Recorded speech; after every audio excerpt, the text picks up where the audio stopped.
So, this video is going to basically show you on on January 30th and January 31st, the same things that are done to me every single day, all day and night, 24/7, which I found out were going on at 29. I'm now 46, will be 47, the 19th.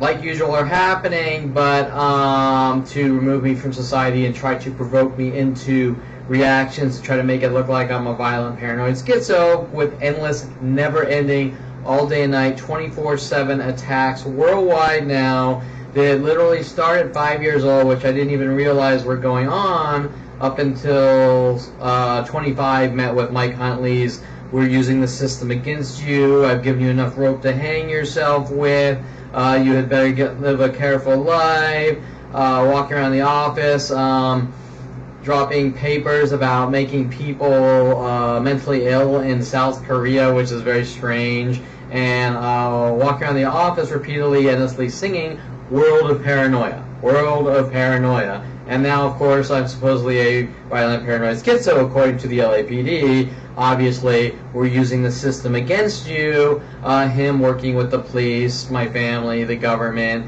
since 5 years old, to hunt, stalk, terrorize, torture, and figure out how to get reactions to set me up, frame me, to remove me from society.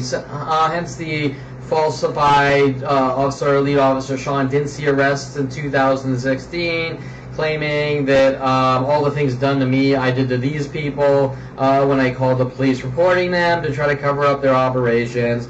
The security guard who at the Topanga Starbucks who hit me in the head 7 times in a row, first one from behind, cover up operations for those events or those operations, you name it, right? And so what you're going to see today is the same thing that happens to me every day, except this time you're going to see it with LAPD officer involvement. Now, they're not going to do direct involvement. What they're doing is they're notifying the citizen, telling them that I've committed all these crimes and all on the run, and I've done all these things, and I supposedly killed someone. But except their excuses change on a daily basis. From I'm supposedly a pedophile, I'm supposedly a car thief, I've supposedly broken into people's houses, and who knows what I've done. You name it, it just goes from thing to thing, while the police tell people, this guy's a horrible monster, so you need to help us hunt him down to remove him from society. Well, the problem with that is that the police are basically telling people that they're allowed to be vigilantes or criminals. Why are the police doing that? That's a big question. Why don't if I actually am this horrible monster who committed all these crimes, why don't the police just arrest me? I supposedly killed someone, so there must be a body, which they can use my DNA because they took it on some of their false arrests. There's got to be a crime scene, right? This person who died that I killed has to have a name, right? Well, why don't they exist? They're a phantom, a ghost. They don't exist. There's no such murder or body or this or that. So anyways, the point is that the police are telling people, this guy did all these horrible things, so we want you to stalk him for us. Now, why do you think that the police are telling the average citizens to stalk another civilian? Or anyone for that matter? Because the police have no case and they have no crime. They just want to remove me from society. So they need to make up the lies and give it to the people that they're using, right? They're using these people as tools to go out and commit crimes for them while they sit back and eat donuts in their office, right? So they sit there and they sip on their coffee and they eat donuts and they go, "Hey, you, civilian, go hunt down and kill Kevin Perlman for us, or try to get this reaction so we can lock him away around the world." And this guy, even though he's not really fully consciously aware, he's actually going out and committing the highest crimes known to man with these mass groups, right? So, for example, when the Met complex here across from me or that surrounds me, the entire complex is told to hunt me down, stalk me, make me mentally ill, try to kill me or lock me away, they're all involved in attempted murder. Right? Do you get it? Now, the reason the police are doing that is because they want to kill someone and get away with it. just kind of like that book that was hanging around with Stephen Einbinder, my father's partner's son, with, I guess he was kind of sort of friends with the Menendez and somehow associated with this book, How to Kill Someone and Get Away with It, which I guess links to my brother and his friends as well, and I seem to be the target of that, starting with my family and the police and all these things that are freaky things that are going on, which you really can't pinpoint it down to anything because it's not really about anything. It's about simple government profiling at 5 years old with a neurotic, psychotic, paranoid psychotic family. Okay, so these two events on the 30th and the 31st, you're going to see police involvement around the area in setup operations with security guards, masked citizens in mass groups, which is now worldwide everywhere I go, security guards, and the police. Now the police are always sort of hovering around so that they can sweep on in when they get this reaction they want, if that makes sense. So keep provoking Kevin endlessly, never stop. Now hopefully in their minds we're going to get Kevin to just randomly hit someone, or hit one of these passive aggressive provokers, right? For example, if 15 people show up in 5 minutes wearing saw black pants and saw green shirts, and 10 of them walk by whistling at me, and I punch one of them, everyone's going to say, hey, I was walking down the street and Kevin just hit me and he's a violent paranoid schizo. Well, these are the 40-year tactics they've been working on me with all day and night. And they've continually failed for 46 years or 41 years, however you want to word it. It really doesn't matter. It's the same thing. It's just a never-ending, worldwide, lifelong extermination operation for reasons I can't comprehend. And there is no reason, because it could never be justified, because I, like everyone else, like you, are supposed to be protected by the Constitution of the United States, which says you are innocent until proven guilty. And if you are proven guilty, the punishment must fit the crime, and you are protected by the Constitution of the United States and Bill of Rights, so that there is no out-of-control power or oppression by the government. Hence, why things like the First Amendment, the Second Amendment, the Eighth Amendment, I can't remember specifically what amendments, when you get to the higher ones, but there's the excessive force. Example, the police have tried to break in my house. I count a number of 5 times, actually 4, because one was my father working with Dincy and Officer Jensen and Officer Dincy and the police. And then 4 other attempts by the LAPD to break in my house, excessive force, and then excessive punishment. So the punishment must fit the crime. Well, what's the crime? Well, there really is no crime. So if they don't even have probable cause for an actual crime, and there's a worldwide campaign to kill me over it, when they could have just arrested me, because if you're going to invest billions of government dollars to rid some of the world, why don't you just arrest them for the crime instantly, right? Because there is no crime. The crime is you forgot to brush your teeth, right? That's the crime. Okay, so you didn't put salt, or you put salt on your food. So what you're going to see is 2 separate locations. Starbucks on Oxnard and Victory. No, wait. Canoga and Oxnard.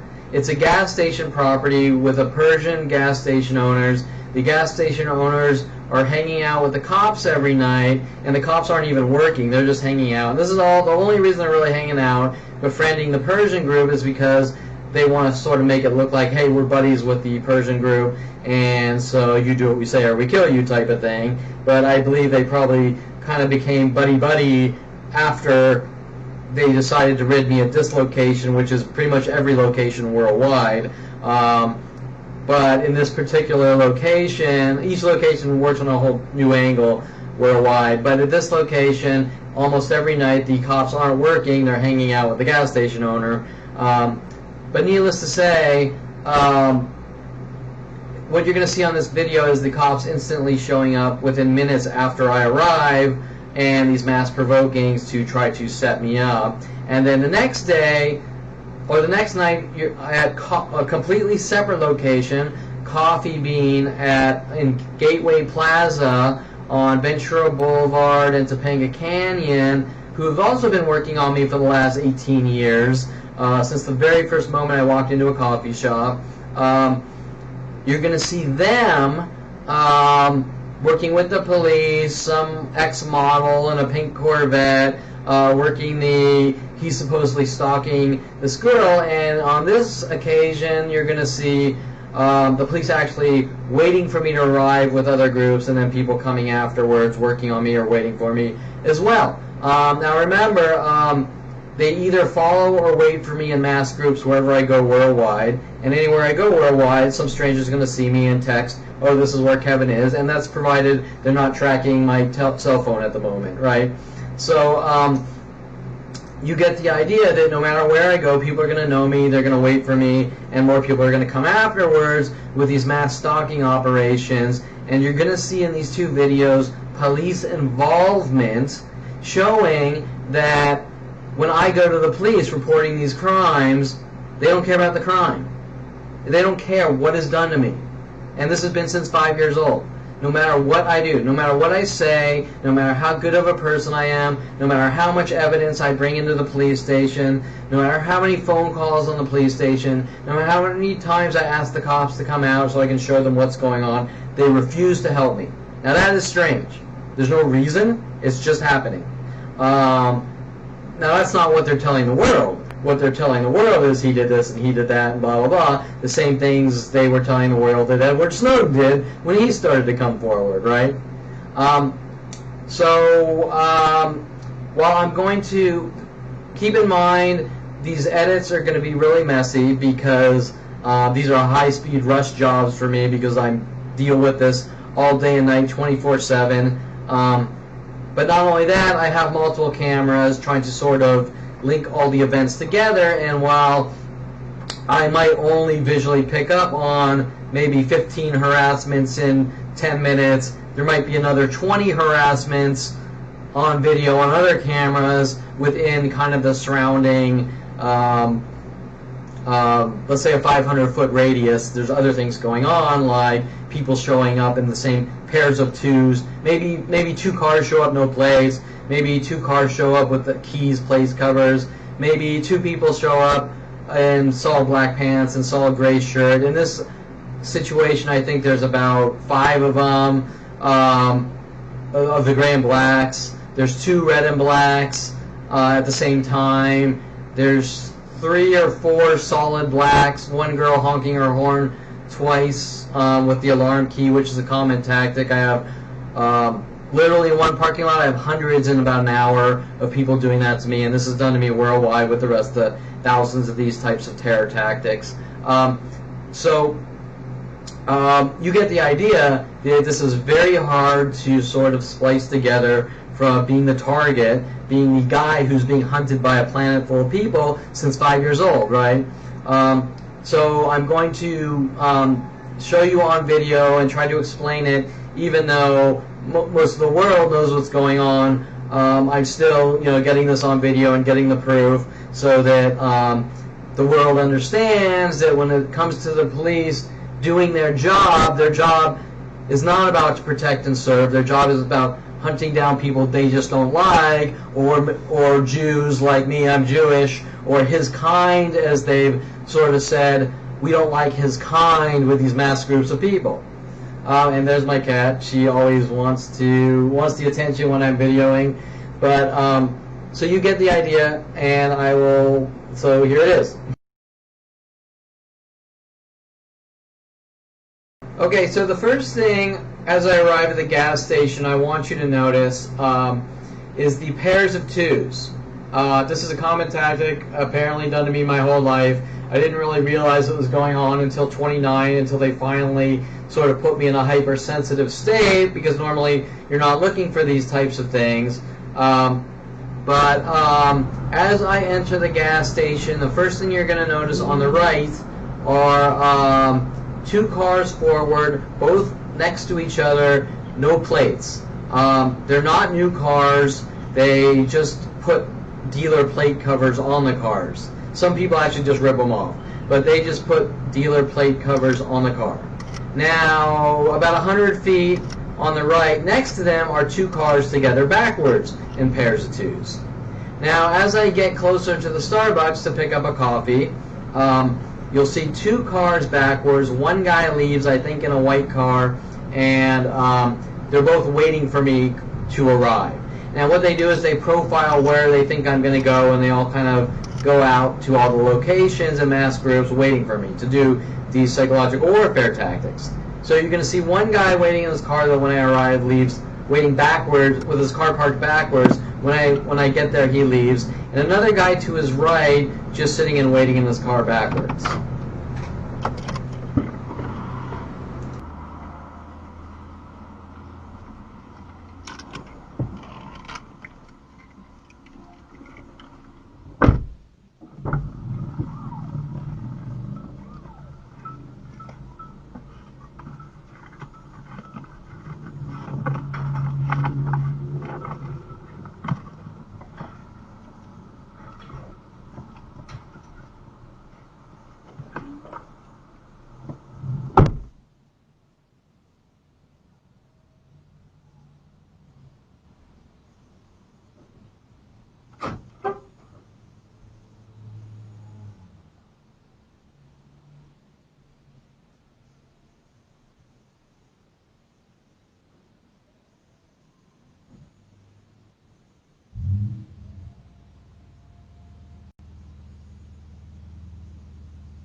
Okay, so I want you to pay close attention to the girl here in the solid pink shirt and solid black pants, which is one of the tactics. And at one point, they didn't want me taking walks at a park, so they would literally have thousands of people wearing that clothing pattern a day, to the point where they got mad that I was documenting their mass attacks to basically have me killed, which still go on today, to the point where they actually had Greg Gutfeld and Fox News get involved in these mass stalkings to try to silence me because they knew I had proof and evidence of these mass murder operations. Hence, Officer Toro working with Aubrey Fisher on some kind of joint thugging. If you ever take a picture of a person, I will exercise the law in my own way. Now, when Officer Toro told me that, gave me this death threat at Encino Starbucks on Havenhurst and Ventura Boulevard, he wasn't really just talking about me getting photos of evidence, but it also linked to Aubrey Fisher, linked to my family, and them not wanting me to get into studio photography, which is very strange, but that's kind of how all these events seem to start, is basically you don't put salt on your food or we kill you, hence me getting into things like building adult websites or doing studio photography with good-looking women. My father and family went irate, and as punishment for doing what they don't approve of, people like Aubrey Fisher were paid off and sent after me to have me killed with the LAPD. And as things escalate, the more proof I get of these murder operations, the more they want me dead because they don't want the truth coming out that, hey, you don't put salt on your food or we kill you, which is beyond any level of illegal, demented, or unheard of. That being said, take a look at this girl in the pink and black because she's wearing this pattern of clothing intentionally to try to trigger or provoke me. Now, the thing you'll notice with this girl is she seems to arrive at the same exact time I do, or maybe a couple minutes before, and as I'm parking, she's coming out of Starbucks with her coffee. She then sits to the right on the tables by the door, and I go in, I buy a coffee, and I sit way on the other side. Well, right as the police are arriving, she then decides she's going to move from where she's sitting to sit next to me, which I don't really have video of her walking up on me to the right, but I have video of her leaving where she walks in front of the camera.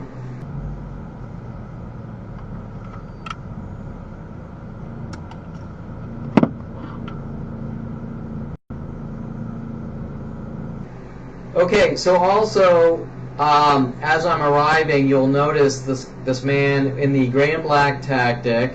He's wearing, I think, black pants and a striped gray and black shirt in the gray and black tactic, and he's sort of waiting around where I'm going to go to sit later after buying a coffee. But you'll notice when I go and I park, he follows me from the laundry mat to the Starbucks and goes in the Starbucks right before I get out of my car and go in.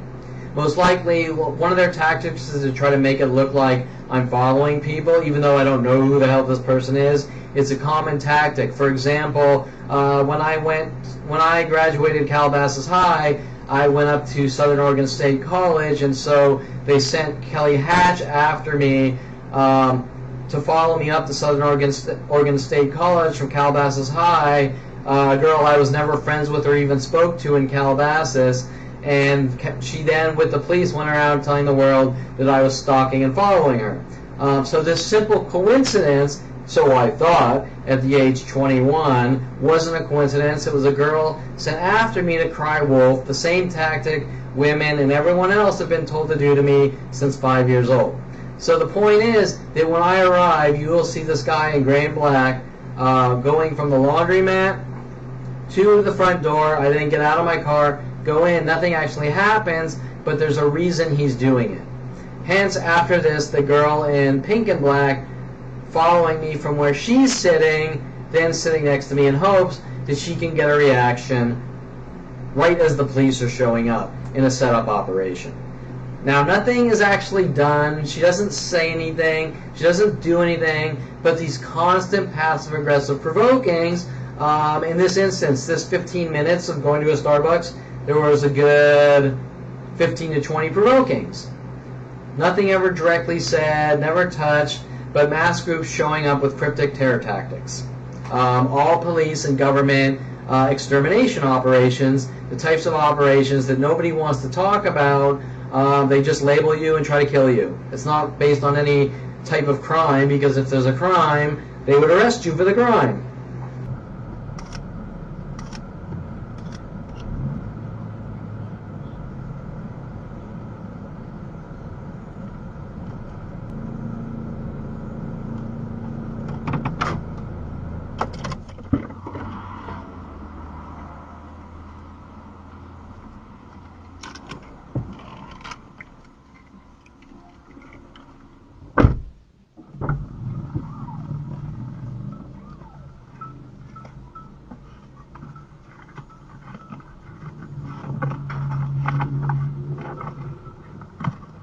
Okay, so now I'll go in.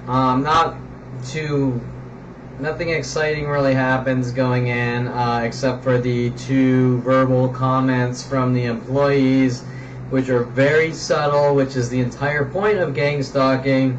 The little subtle mimics, which look like absolutely nothing, to try to just get me to go ballistic on someone, to try to make me look like a quote-unquote 5150 paranoid violent paranoid schizophrenic, the 40-year motive to set me up to remove me from society since 5 years old, with billions of government dollars across 40 years. I'm 46 now. They're still going all day and night, 24/7. And the audio levels are pretty crappy, so I don't think you can really pick it up on camera, but here it is. Would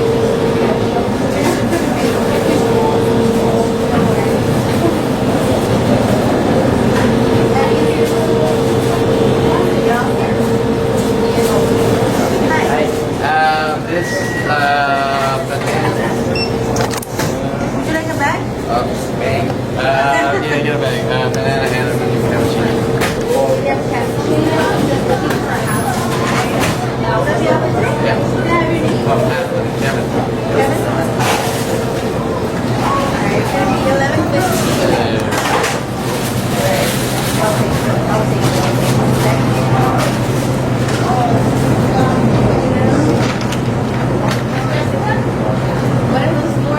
True. Police operations. I didn't see a stalking.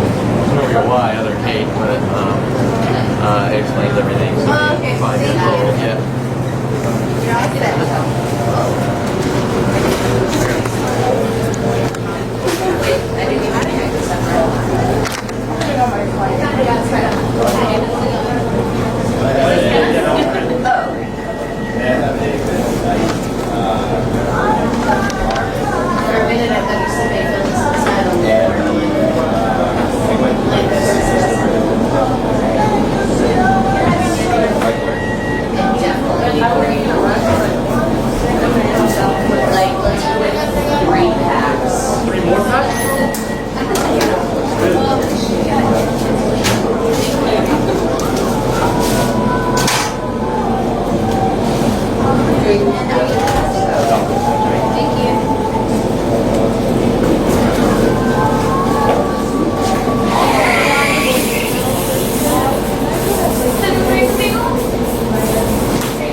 Thank you.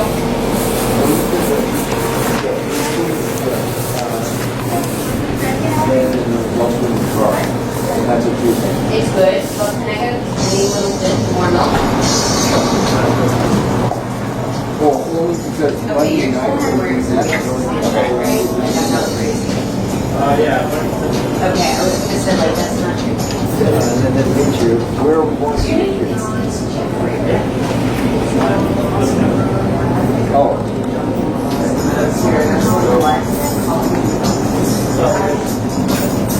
I don't know, maybe you'll let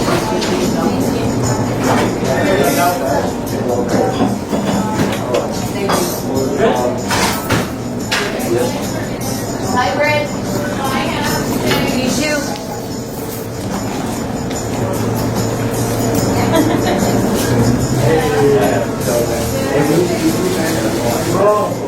Just watching it, I know who about it.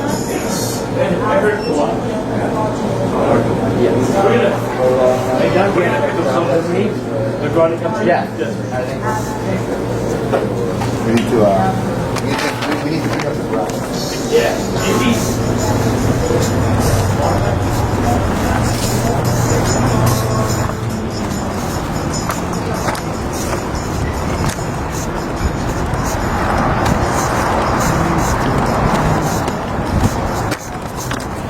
Okay, so you can see the harassments. First, there's two no-platers together with two cars backwards. And then there was the employee harassment. I think no worries and let me know are two of the cryptic terror operations.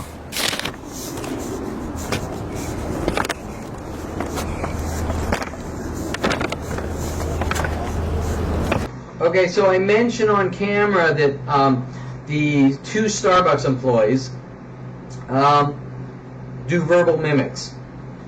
The girl, I think, says no worries, and the guy, I can't remember, the guy says let me know.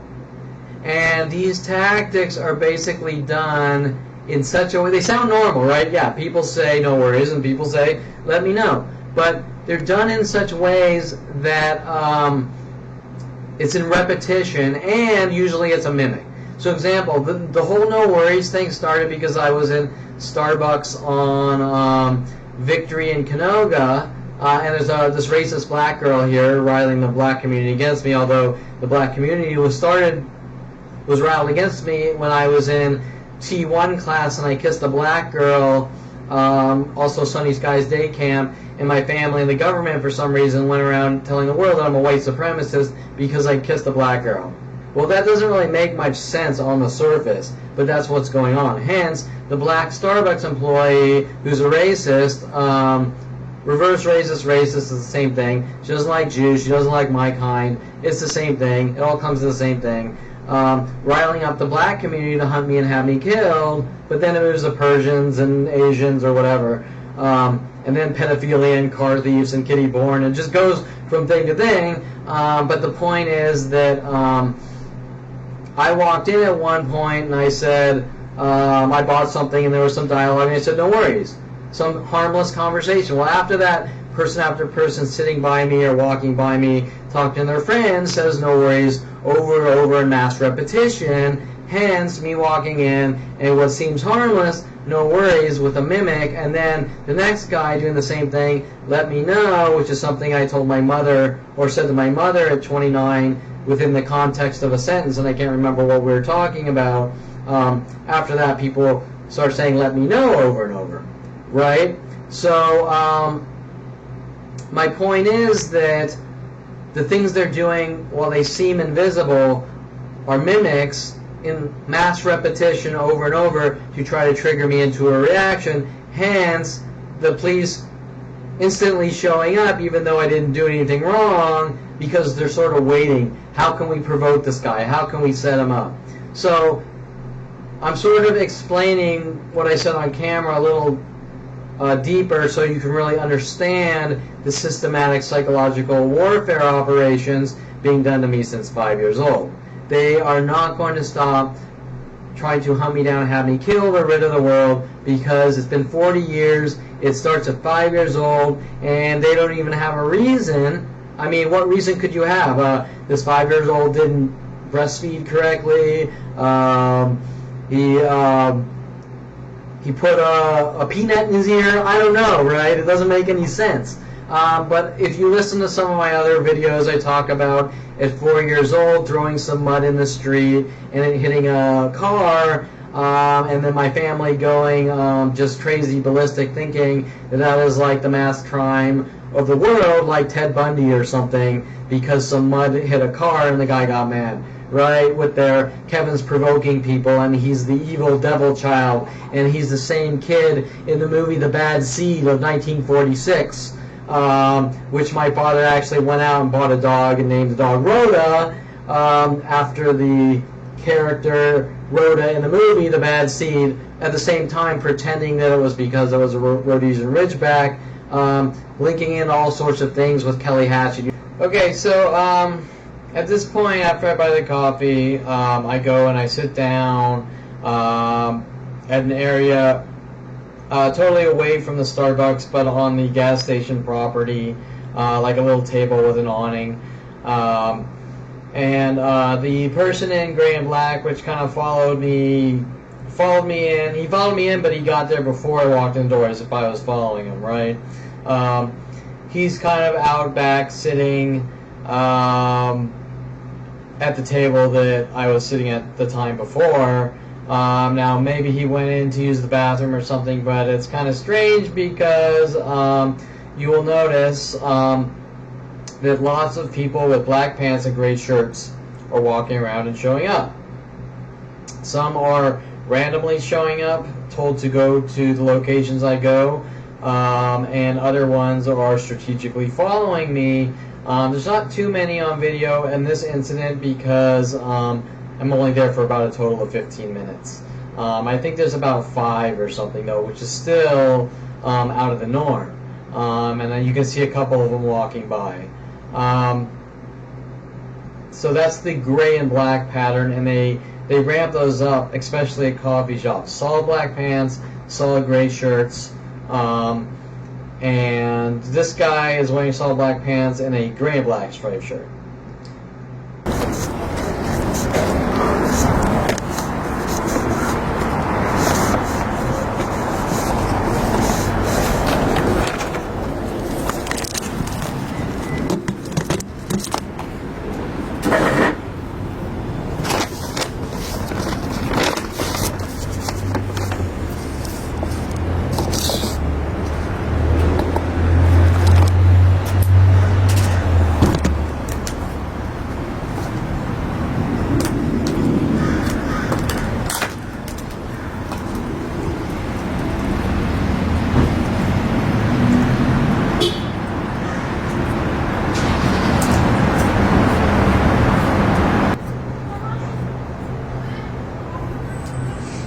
Okay, so you can see how I'm just sitting here, minding my own business, and all of a sudden the girl with the solid black pants and solid pink shirt migrates from sitting on the other side of the Starbucks all the way over to where I'm sitting, and sits to my right. Now you can't really see her walk up and sit to my right, but she does within like seconds of the police showing up.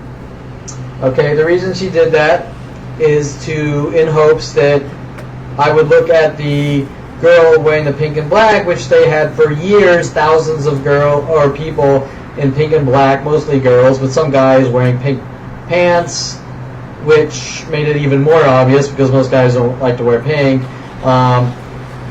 Taking walks at the park when I go to the park and try to relax. So you would literally see thousands of them show up, and then they would show up all day after that in solid black and solid pink shirts because they didn't want me going to the park to either take walks or relax, but then they also don't want me going to any coffee shop in the world, any restaurant in the world, any supermarket in the world, any shopping mall in the world, talk to anyone on the phone in the world, right? So you get the idea. It's not about a park. It's not about anything I've done. That's not what they're going to tell the world. They're going to tell the world I'm a public nuisance doing all these things. Hence, her knowing that they've done such horrific things, unspeakable things to me, with that one tactic alone, even though these tactics are in the thousands, literally, that she's going to try to sit next to me, and hope she can provoke me into a reaction, right? Well, she obviously knows the police are coming, because she showed up right at the same time I showed up. And when I didn't sit by her, at the same time, she went down and sat to my right, where the police are showing up, right when the police are showing up. And finally, I guess after a few minutes, maybe 5 minutes, she gives up, and she walks away, which you can see her in frame, right?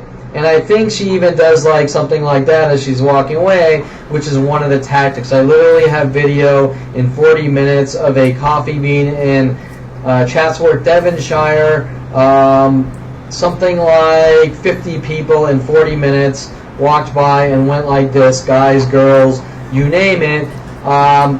Every like almost less than a minute, one person sequentially after the next, like that, in numbers, unfathomable numbers, all directed at me, right? And then they didn't like it that it was getting videoed and photoed of their mass murder operations. Well, the moral of the story is, if you don't want to be on photo or video trying to kill someone, don't kill someone. And I don't like to be hunted and killed. That's the point. And that's also one of the reasons why the LAPD have been involved in 5 break-in attempts with my father, because of the incriminating evidence against them, aiding and abetting mass murder operations since 5 years old to have me hunted and killed. And like I said, if I committed a crime, I would have been arrested for the crime and tried in court to prove my guilt based on probable cause, facts, logic, and proof. And because none of that exists, they have no argument. Hence why there is no argument. Hence why nothing is even directly ever said to me, because there is no argument about anything of anything other than they don't want me talking about what I know.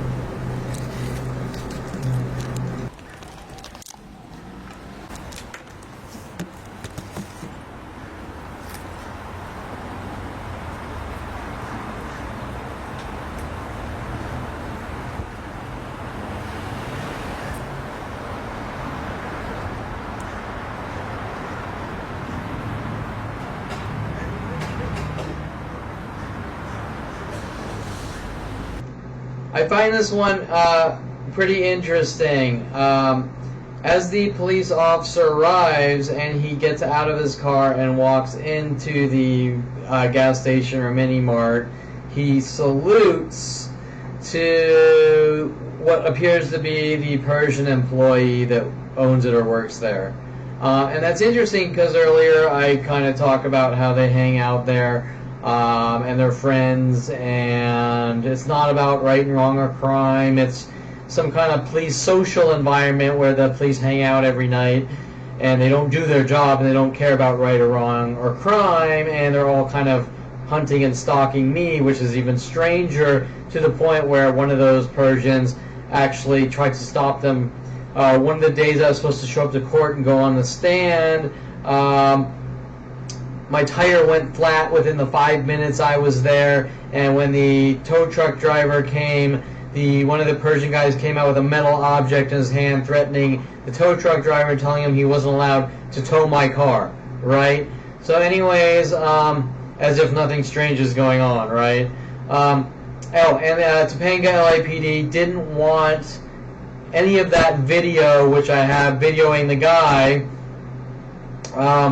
not wanting to tow trying to stop the tow truck driver from towing my car, right? And basically an assault with some kind of weapon in his hand to the tow truck driver, even on video. But also, the salute is most likely has to do with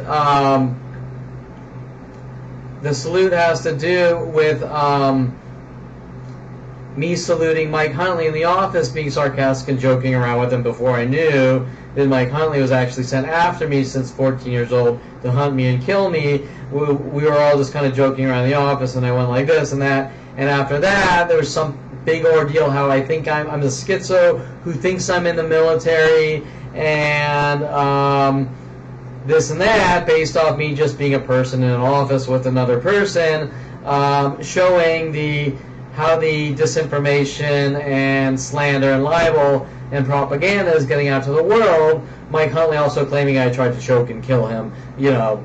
So you get the idea. The guy's just spent 25 years going from one fabrication to the next and giving it out to the entire planet with billions of government dollars, which nobody thinks is strange or weird.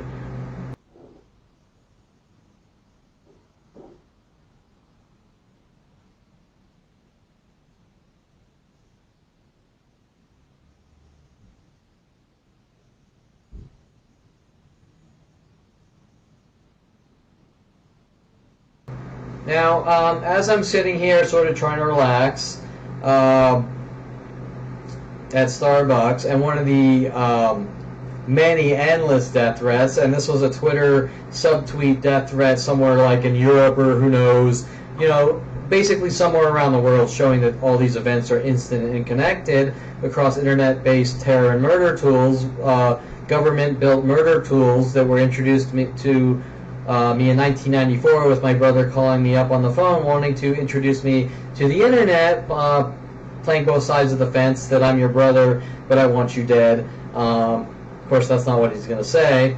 And working with the government. Now remember, the internet was originally a government-built system that then trickled down to colleges. So the internet originally wasn't a private network. It was a government-based network. But you'll notice that as I'm sitting there trying to relax, and one of the death threats is no relaxing for you, nigger, right? Showing the interconnected racial slurs against me, or better yet, the cry wolf or defamation, slander, libel. Kevin's a white supremacist after kissing a black girl at 8 years old, which doesn't even make any sense, but that's the types of things they're doing to eradicate me and create worldwide support, riling up the masses against me in secret on these propaganda networks across the internet, saying that I'm a racist and this and that, when really they're the racists, because I'm welcoming everyone with open arms, and they're hunting me down saying, I think you're this and I think you're that, so we're going to kill you. Shows their true colors and who they are. So anyways, a girl parks her, I think it's a gray Infiniti, but she parks her car next to where I'm sitting. She's dressed in all black, one of the tactics. I literally have hundreds of people per hour showing up at public locations in all black. Example, Encino Starbucks, for about 5 years, about 100 per hour would show up, also black, trying to stalk and torture and terrorize me and set me up with the police. You'll see this girl gets out, she's wearing all black, and she pushes her alarm button and honks it, the horn twice. Now that is a newer, within about a year, tactic of honking the alarm horns 2 or 3 times when someone sees me, and this is done worldwide with all the other tactics.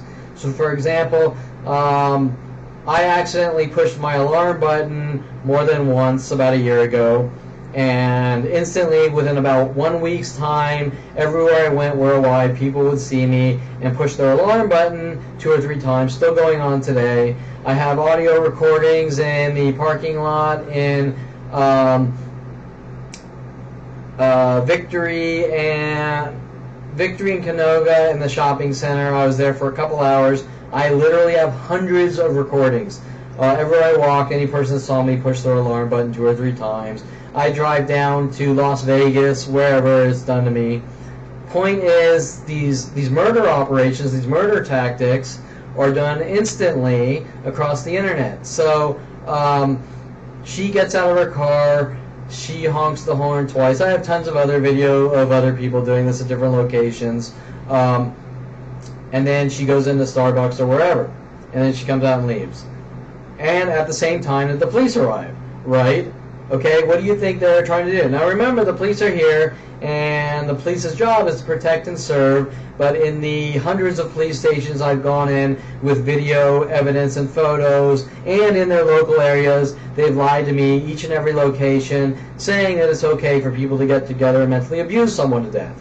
Okay, yet I have video on my website showing police officers talking about gang stalking and how it's beyond any level of highly illegal, except for when it's Kevin Perlman.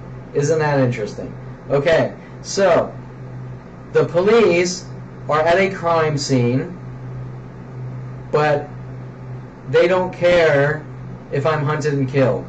Now that's pretty strange, especially when this starts at 5 years old.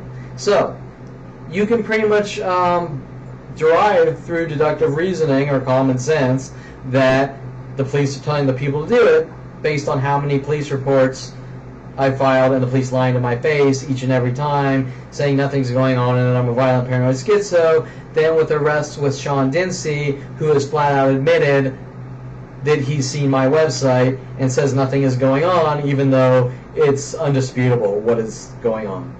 There's flat out undeniable evidence, and it goes back for 40 years. So that is the honking the alarm button horn in 2 or 3 times tactic, which is done from person to person.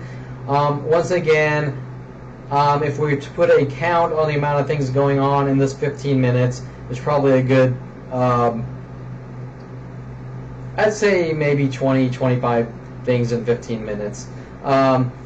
All directed at me and done worldwide, every single place I go.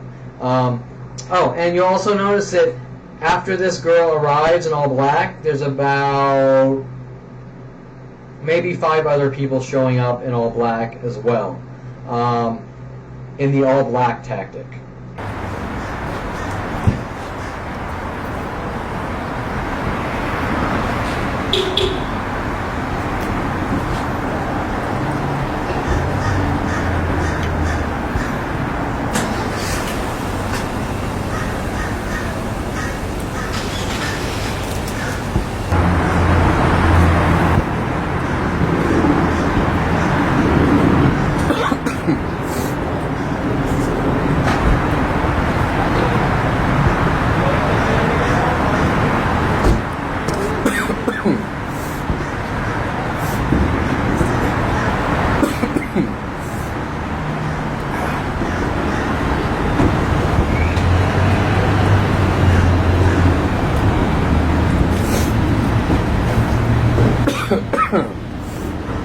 Okay, so cops show up.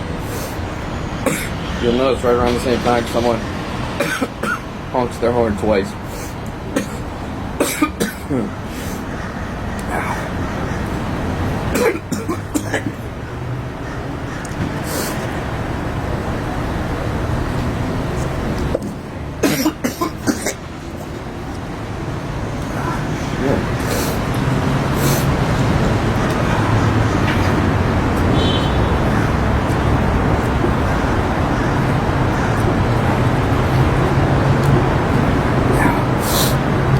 Okay, so you'll notice how a girl in the pink and black tactic showed up, sat by me, trying to start shit right before the cops showed up. She didn't say anything. She was very passive, but that was one of the clothing pattern tactics, stalking clothing pattern tactics. So she sits here. A couple minutes later, the cops show up. The cops go into Starbucks. They leave. Someone honks their horn twice. You've seen all the other things. To try to provoke me into reactions to set me up. You notice the girl in the pink and black, failed like usual, and then she gives up and leaves.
Now, one of the tactics that has been done to me since 29 is the whistling tactic. And in the beginning, met with Mike Huntley's death threats. We're using the system against you. I've given you enough rope to hang yourself with. You better live a careful life. Yada yada yada. This endless spree of threats that you're pretty much a dead man. And I befriended you at 14 to hunt you and kill you. Hence the last name Michael Huntley. And while that is kind of ironic, it's actually one of the psychological warfare tactics done to me. For example, Aubrey Fisher was fishing for whatever she could do to get information to use against me, and so my family with their psychology degrees, the psychology community, the police and government are actually strategically using these psychological warfare tactics to try to flip me out, make me look crazy, and eradicate me. So the whistling tactic, at 29, I was noticing people walking by me upwards from ratios of 10 to 50 per day for years, something like 4 years. Person after person whistling at me. And I would test the waters. I would drive down to Oxnard or Hollywood or Newport Beach, and everywhere I went, random people would see me, and as they walked by me, they would start whistling. Or humming. There's thousands of these psychological warfare tactics, but in the beginning, for the first something like 4 or 5 years, it was whistling. One of the big ones was whistling, and so still today, people walk by, they see me, they start whistling. And so right here, you can see this person as he walks by whistling to try to provoke me into a reaction. A lot of times, what happens is someone will walk up to me and they'll play stupid, and they go, "So Kevin, I saw your website, blah, blah, blah. What's that about?" As if they don't know who I am, since I'm probably 10 times more known than Donald Trump with these global extermination operations. But they'll play stupid, and they'll say, and I'll tell them in a logical, rational, non-crazy sounding way, which at that point they'll go on the defensive, so to speak, and they'll start whistling, hinting that I'm a whistleblower, and then larger and larger groups will show up trying to mentally batter me to death to set me up or exterminate me or rid me of the world for talking out. So from that, with nothing really directly being said, the whistling is really a hint that you're a whistleblower, which really still doesn't make sense, because how can you be a whistleblower for finding out that there's worldwide murder operations to kill you since 5 years old? But that's the types of brainwashing or terror operations they do, and it's not a one-time thing. They'll have person after person do the same thing over and over. For example, the one thing I just explained to you, someone walking up and saying, "Well, what's your website about?" or "What happened to you?" or this or that. I probably have talked to 100 people who have asked me that, and then when they didn't want me, then when they realized I could explain it in a rational, logical way, and it didn't sound crazy, like crazy rants, each and every one started whistling in a packaged behavior or packaged tactic. So once again, when you see this guy walking and he sees me and starts whistling, that is one of the tactics, and you can see here he's trying to bait and provoke me into a reaction with the LAPD showing up.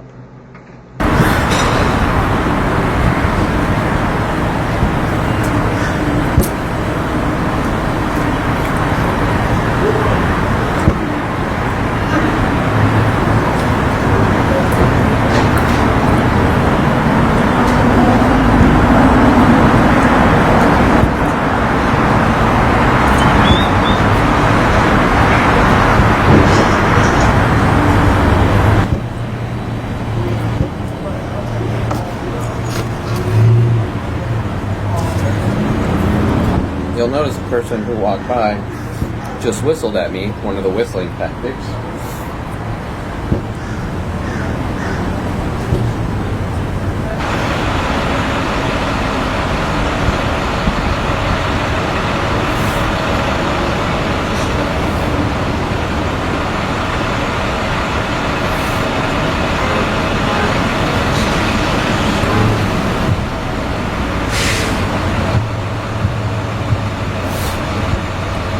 So So the police showed up within what minutes? Within 5 to 10 minutes of my arrival, the police showed up.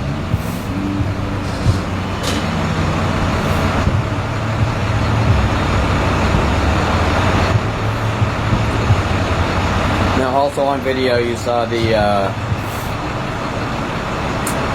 people waiting in their cars backwards by the door as well.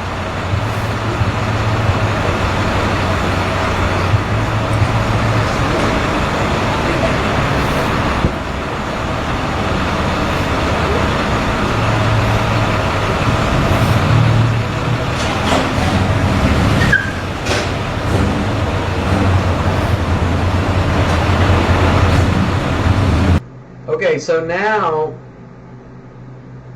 you'll notice that the police in the SUV left, but instantly, and I mean instantly, another police officer, a motorcycle cop, shows up, filling up his gas behind my car, right?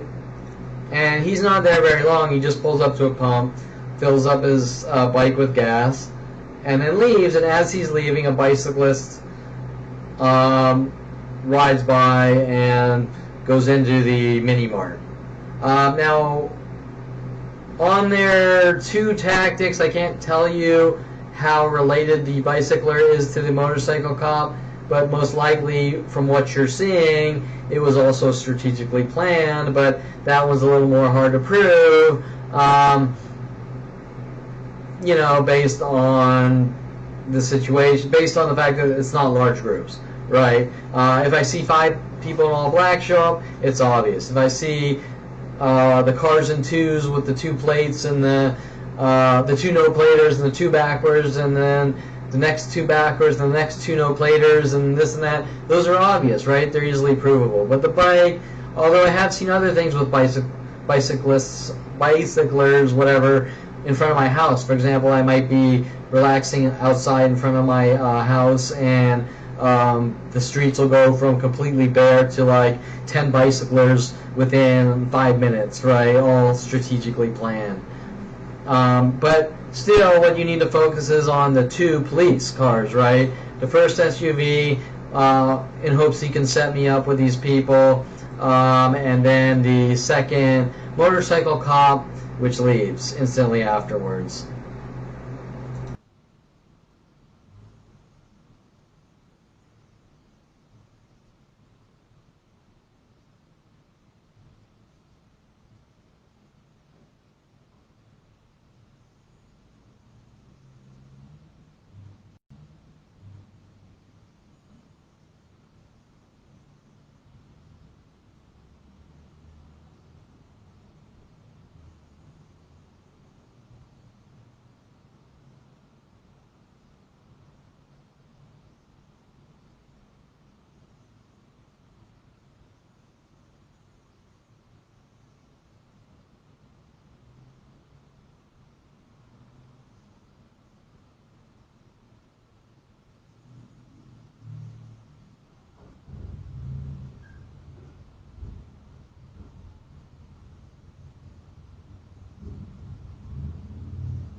This is what can't go shopping without the truth.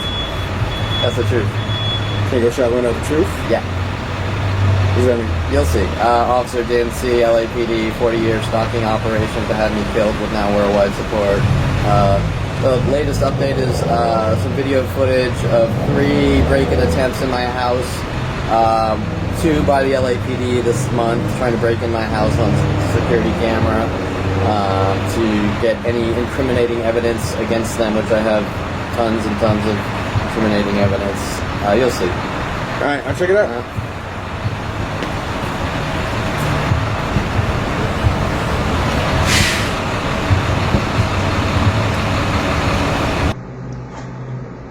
Okay, so as you can see, this person in red and black shows up, and red and black is one of the big tactics, as well as the pink and blacks.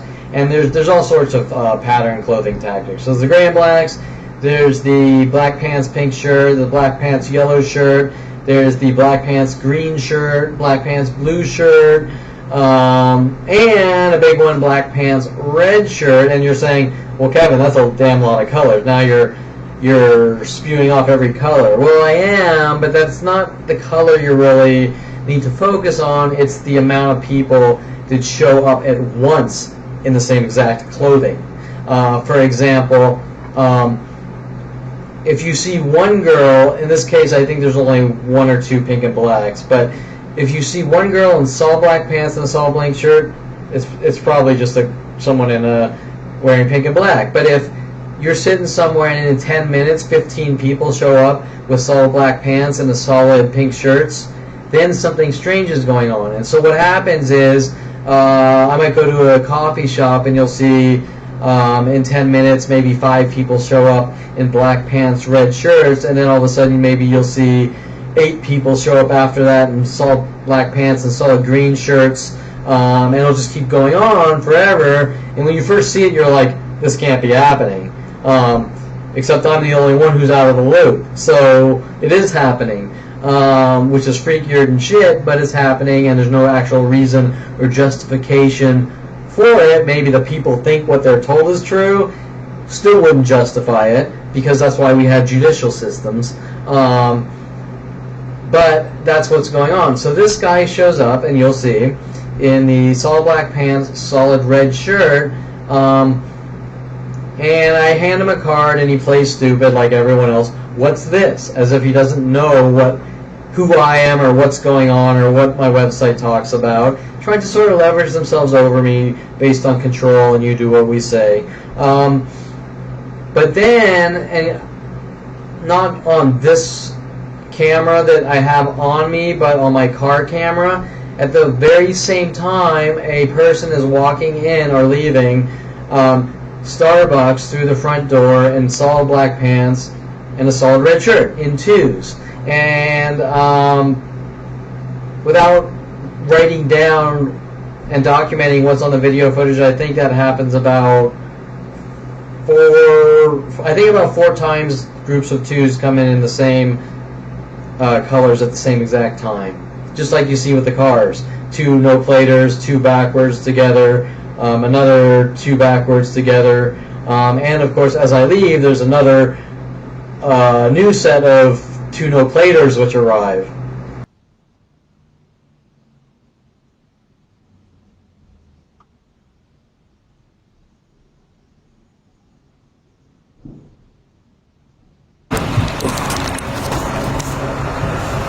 Okay, so you will notice this guy over here with the other plater, no plater, next to the other one. He's waiting for me in his car. There's 2 of them actually, strategically waiting for me in the cars, right? The 2 platers together, waiting in cars. I mean, that's obvious.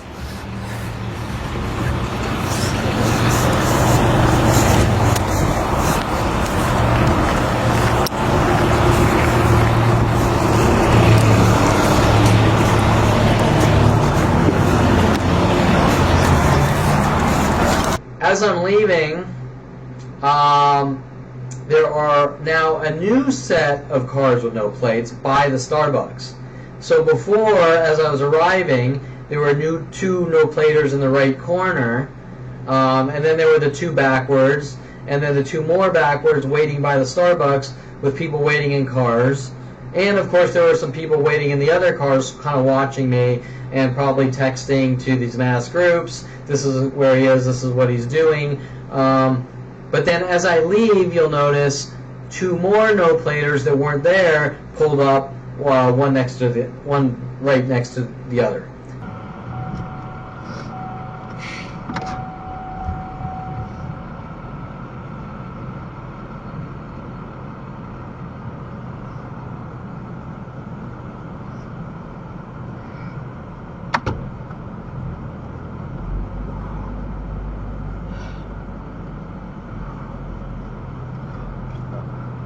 We have a Keys no-plater here.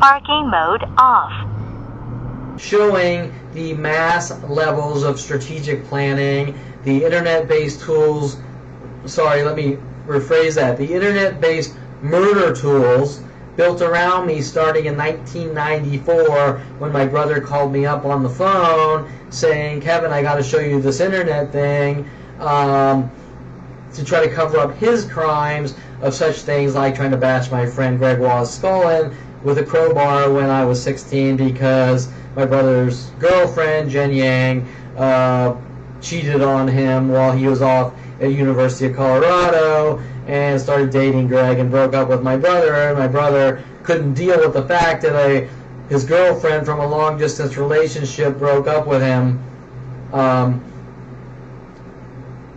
Shows you the type of people we're talking about here, right?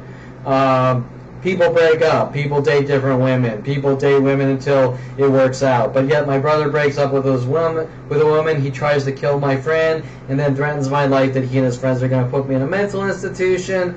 Hence, some of the things we are seeing here, why these people and the police are helping him. Well, that's where things really get tricky and strange, because police generally don't help people that are angry that their girlfriend broke up with them, right?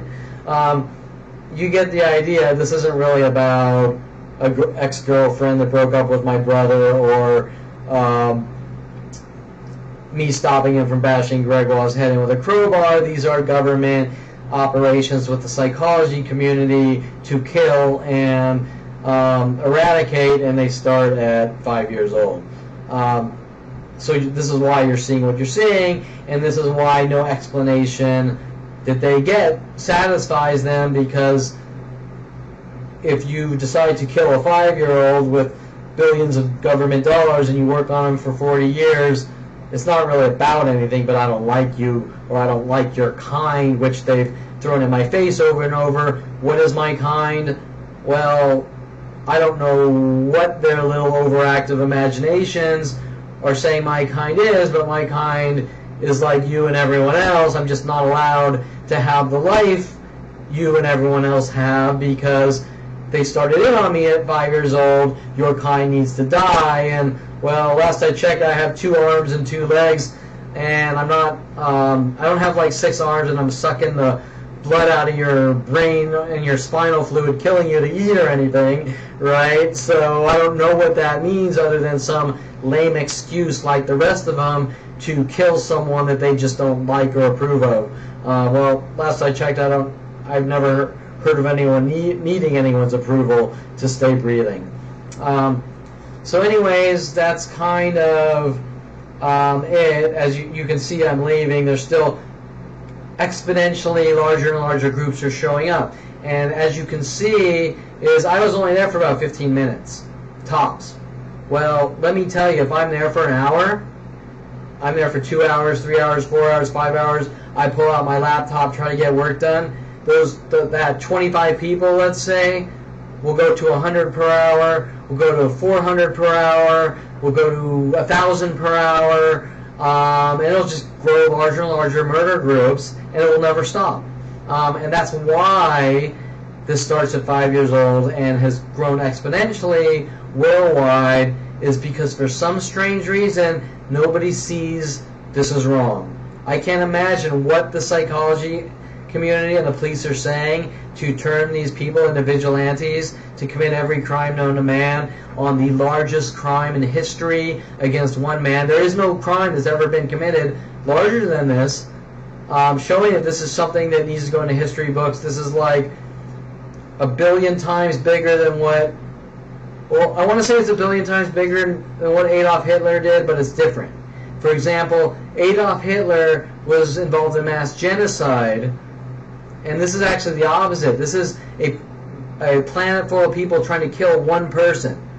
Imagine that. A planet of people, whatever, there's 7 billion people, let's say 4 or 5 billion are actively working on me with murder tactics against one single person who's actually still breathing. Think of the anger, hate, rage, 40 years of obsession against me, and how big that is. Yeah, sure, it's not, someone's not killing mass groups of people, but half a planet's trying to kill one man. Okay? If that isn't beyond any level of unprecedented, I don't know what is.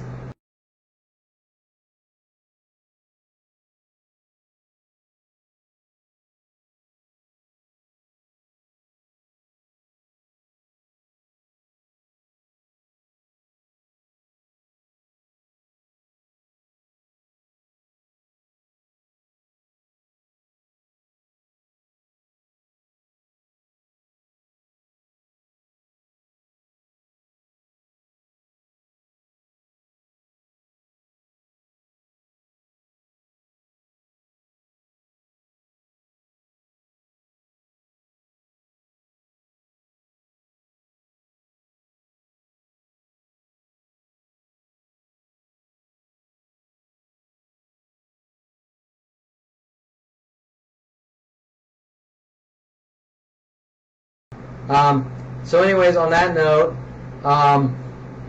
this is January 30th. Now, January 31st, you're going to see a more obvious setup and frame job attempt to try to justify killing me, which still wouldn't be justifiable.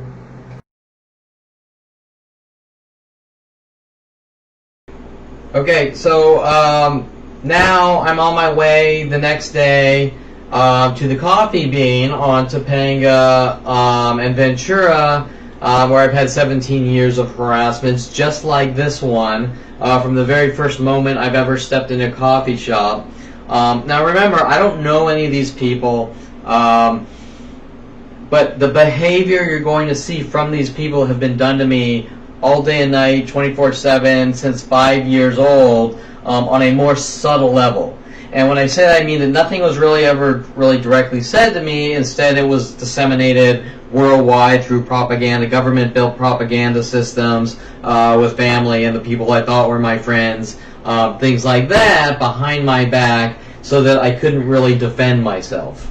And so the point I'm trying to make is that the behaviors you're seeing, their behaviors, are just going completely insane and ballistic, and me, I'm just simply walking into a room, buying coffee, sitting down, doing absolutely nothing to anyone at all. And my point is that it doesn't matter how perfect I am, I'm going to be met with this anger, rage, terror, you name it, for absolutely no reason at all. And once again, take a look here, because this is a lot more aggressive. And there's no justification or reason that these people are acting or reacting this way to some guy that simply walks in, buys a cup of coffee, and sits down. I'm now going to go grab some coffee at Coffee Bean. I might sit there for a few to see what happens, because they're on there. Yesterday when I went to Starbucks, the cops immediately showed up right after, within minutes, with a girl in pink and black trying to set me up. So let's maybe hang out here for 10 minutes. We also have cars which appear to be waiting for me on the side of the road, probably with their lights on, which is a normal tactic. We're going to keep harassing you with our little cryptic "we're watching you" tactics. Originally, in about 1996 or 7, I took a film photography class at University of Colorado, which apparently was a big issue with a person sent after me by my brother named Mike Wexler, and the professor Nick and the professors in the community didn't want me having a camera for some reason, which I had no clue any of this was going on up until 29. I originally, after met with Mike Huntley's death threats, were using the system against you. Have a good life now. I've given you enough rope to hang yourself with. Finding out that there were worldwide murder operations to have me killed, starting at 5 years old, which doesn't make any sense. Once again, I think it was around 2005 or 6, they had a problem with me getting back into photography, the hobby of photography, from taking macro shots to telephoto to landscapes like sunsets and beach pictures with the ocean waves or whatever, even sports or this or that or whatever. They had a big problem with me having a camera. So when you see this, make sure you sort of put in the back of your head, so what, the guy's got a camera and he likes photography, why are you going ballistic on him, right? He hasn't done anything. Now, especially to justify worldwide murder operations. So now, in about 2010, I was, some fire trucks came out to Warner Center Park, and I didn't know what was going on, but I was just sort of videoing it. And the police thought I was taking a picture, so they walked by, threatening my life. We're watching you, Perlman. Okay? Now, that's a very strange behavior for someone to go out, buy a camera, take pictures of whether it was the big fires back in the early 2000s or dogs or rocks or trees or beaches or model shoots or whatever. It's not the type of thing that anyone could care less about. Hence, what you're about to see on video here is me videoing some fire trucks, which nobody would care about because hundreds of people pull out their cell phones with video recorders, videoing fire trucks or whatever at scenes, and nobody cares. They do fire trucks, they do car accidents, they do whatever. Nobody cares. But yet, when I'm videoing a simple fire truck show up to someone's house, the police threaten my life. We are watching you, Perlman, in anger and rage, not really knowing that I'm videoing, thinking I'm taking pictures. Well, it doesn't matter if I'm taking pictures or videoing. It's the same thing, but the point is, this is about 2010, watching the police basically let me know that we're hunting and stalking you. Now, for the police to try to play this game, how I'm a violent, paranoid schizo and nothing weird or out of the norm is going on, shows that they're aiding and abetting a mass crime. The questions of why this is going on, well, I'm not allowed to know why it's going on, but they keep trying to cover this whole thing up, trying to make me think that this is somehow my fault. When it all comes down to the real issue of we just don't want you having a camera, and then getting defensive about some random guy having a camera is the real question that you need to ask. Why someone would get mad before he even took the camera out of the package, right? And how would they know that he ordered the camera before he ever even took it out of the package? Things like this are the real important questions that you need to focus on.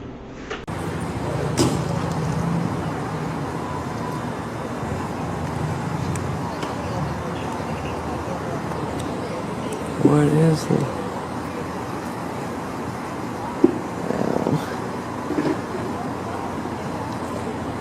What is that?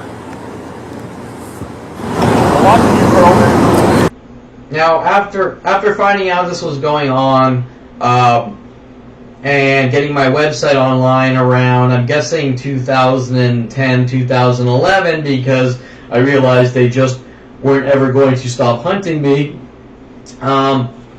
The police are running around telling the world that I'm a violent, with my father no less, where things get even stranger, that I'm a violent, paranoid, schizophrenic,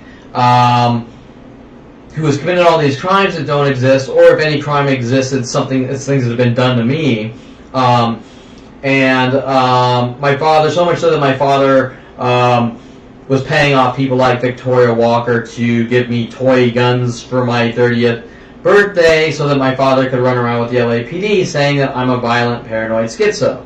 Now, remember, if you're walking around with a camera taking some pictures of fire trucks or dogs or trees or action photos or whatever, it doesn't matter, because that's pretty much what photographers do. They go out with their camera and try to get creative new scenes on their camera that people enjoy looking at or talking about.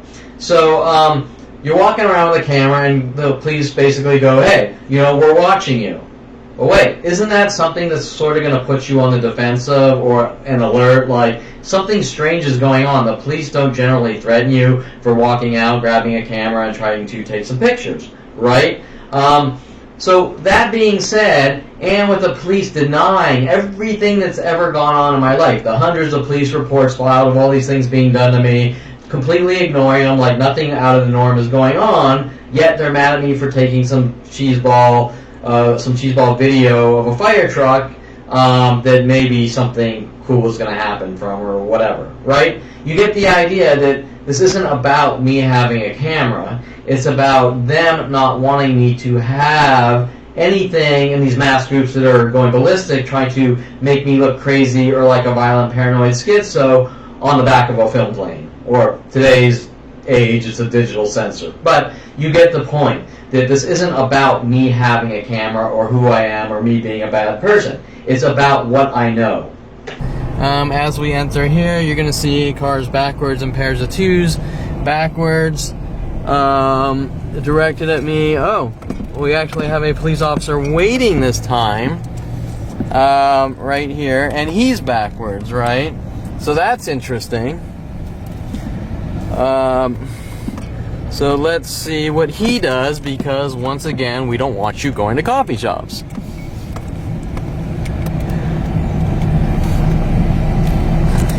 Okay, so the cops appear to be ramping up their attacks. So let's see who they go after when I go grab some coffee.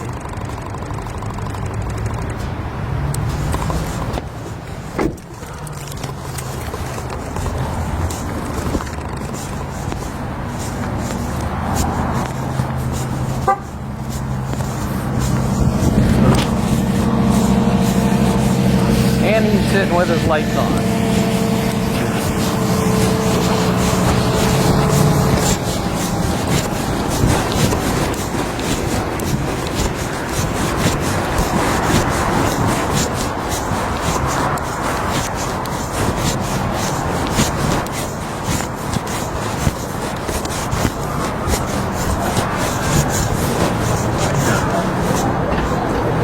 Now, some of the things have been done to me, because remember, I've now witnessed this every single day, all day, night, 24/7, what you're seeing here for 18 years. 18 years. So what you're going to see is, or what's happened in the past is I pour out some coffee because it's too full in like a garbage can thing, and if any tiny little drop touches the edge, the cops follow me or people follow me, stalking me as if I did something to them. Right?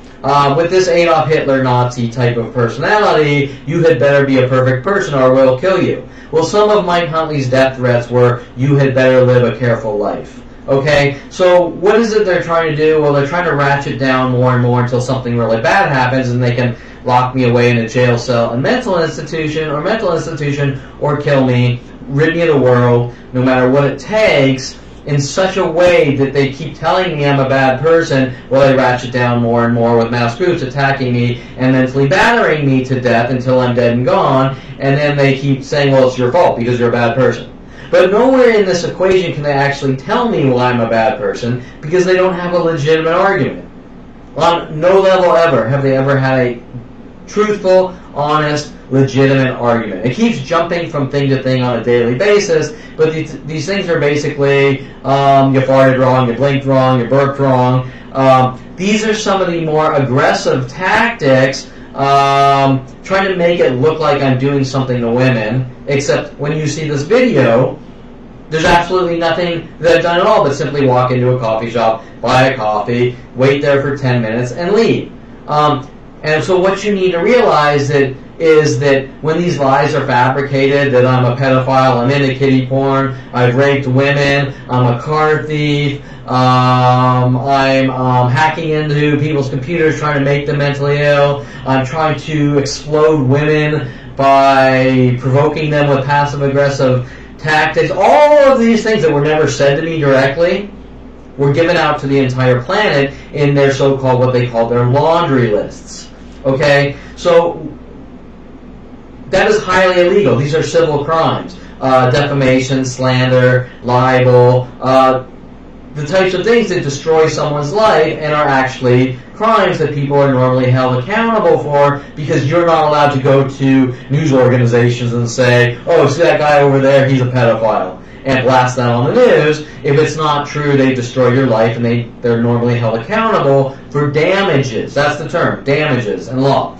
And so these people don't want me talking about the damages to my life, hence they're making up newer and newer lies to try to cover up the older lies. But remember, these lies start at 5 years old, which doesn't even make any sense. And that's where the serious questions come into play as to what the hell is really going on. Because if you keep going to the police or lawyers or this or that, and they basically say, you don't talk or we kill you, it sure shit isn't about going into a coffee shop for 10 minutes, sitting there minding your own business, and some kind of miscommunication magically to the world in secret that you're not allowed to know what it is over and over every day of your life, right? There's no such thing. There's no such thing as miscommunications like that.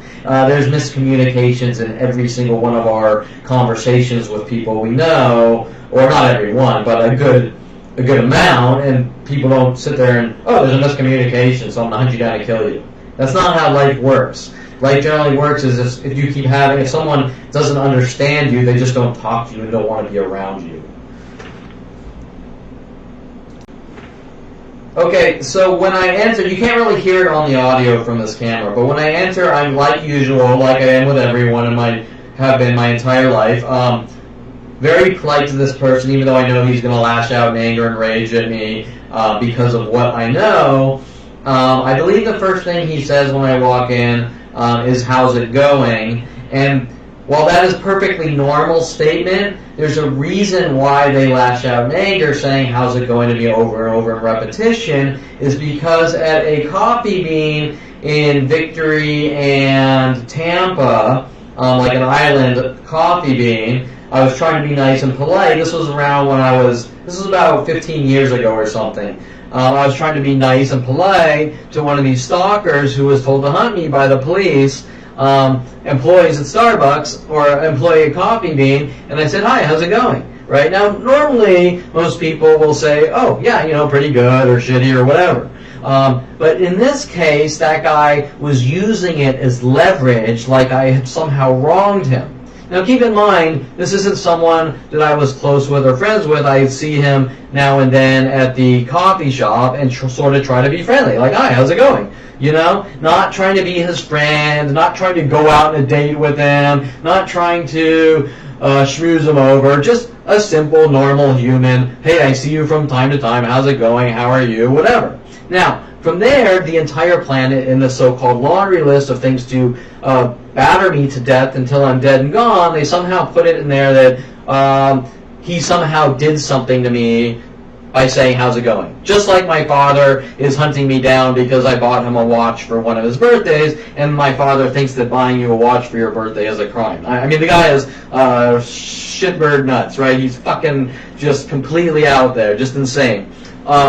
Okay, so after I thank him, and for some reason they have a problem with me thanking them, like, how dare you be polite, I thank him. He says something, and I can't remember specifically, but I mentioned it later in the video, something like, take care, how's it going, which is also normal, but at the same time, it's a repetitive mimic which they have person after person do worldwide, like 100 times per day, until you pick up on these psychological passive-aggressive psychological warfare tactics, that something isn't right, and they keep saying the same things to you over and over, and when you test the waters, the new thing that you test the waters with is done over and over, right? And some of these things are totally out there that I might say to sort of prove a point.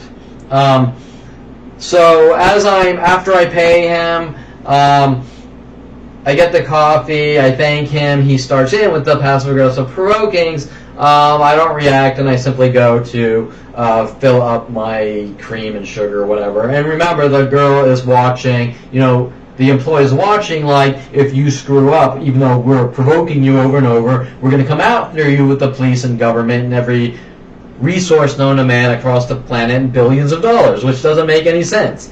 Because why are they starting shit to begin with and then say you don't react? You're not allowed to defend yourself, which is what Mike Huntley and my father told me around when I was 29, when I'm looking at these people like deer in headlights, like, did I just totally get off the Twilight Zone train, right? Okay, so you get the idea.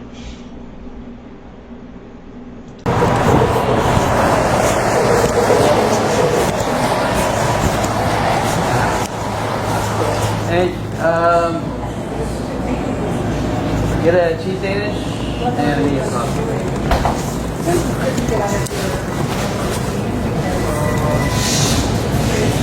Just want one cup? Yeah.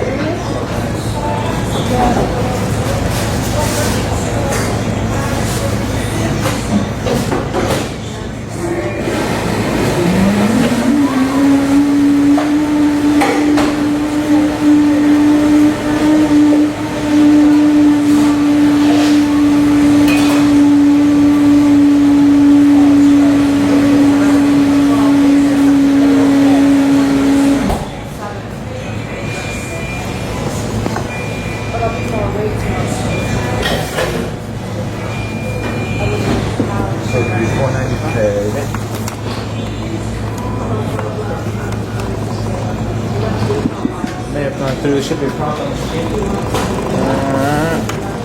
There we go.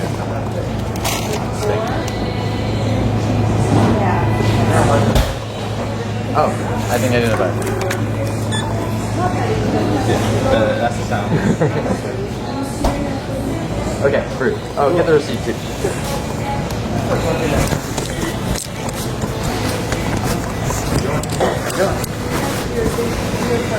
Take care.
I'll clean up. Don't even worry about that.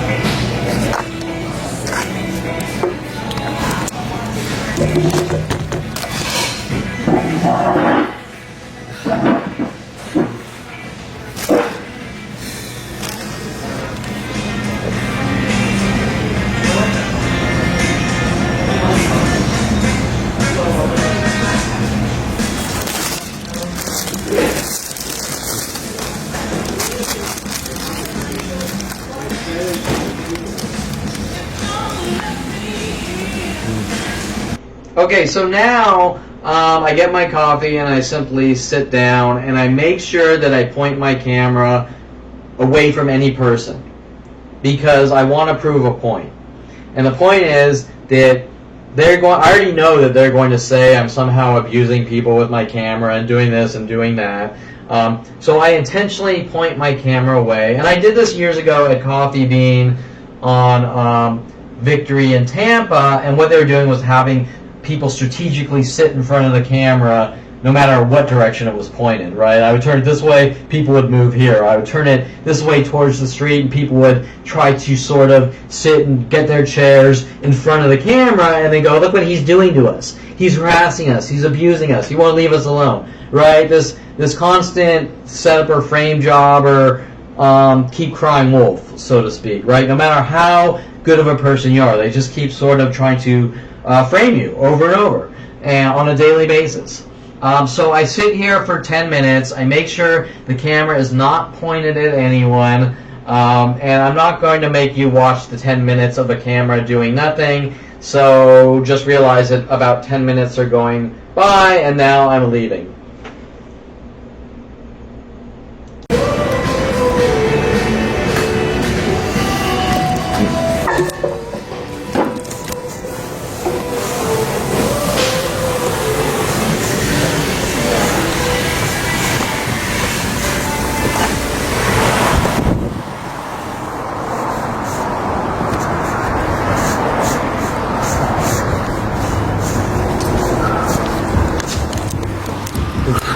Okay, so the cops immediately left after I went in, and then there was another car waiting backwards with the lights on, and they're pointed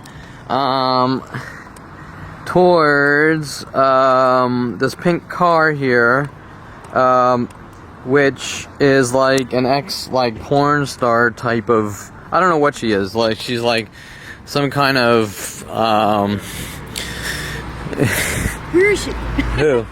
Oh, I thought you were talking about her. Is she I was just videoing how the I police... just saw her. She's inside there, She's but in the bathroom. the police were parked backwards with the lights pointing towards her car. I'm like, where is she? And then waiting for me, obviously, and then when I went in, the police Oh, immediately are you trying left. to get pictures I'll of be her? Why would Oh, I you got a care? camera. I mean, if you're gonna be on that rude level, I'll just say she's old and outdated, right? No, it's just if you know, you know. It's an LA thing. I'm like, where is she? It was really smile to someone's face unless you don't know.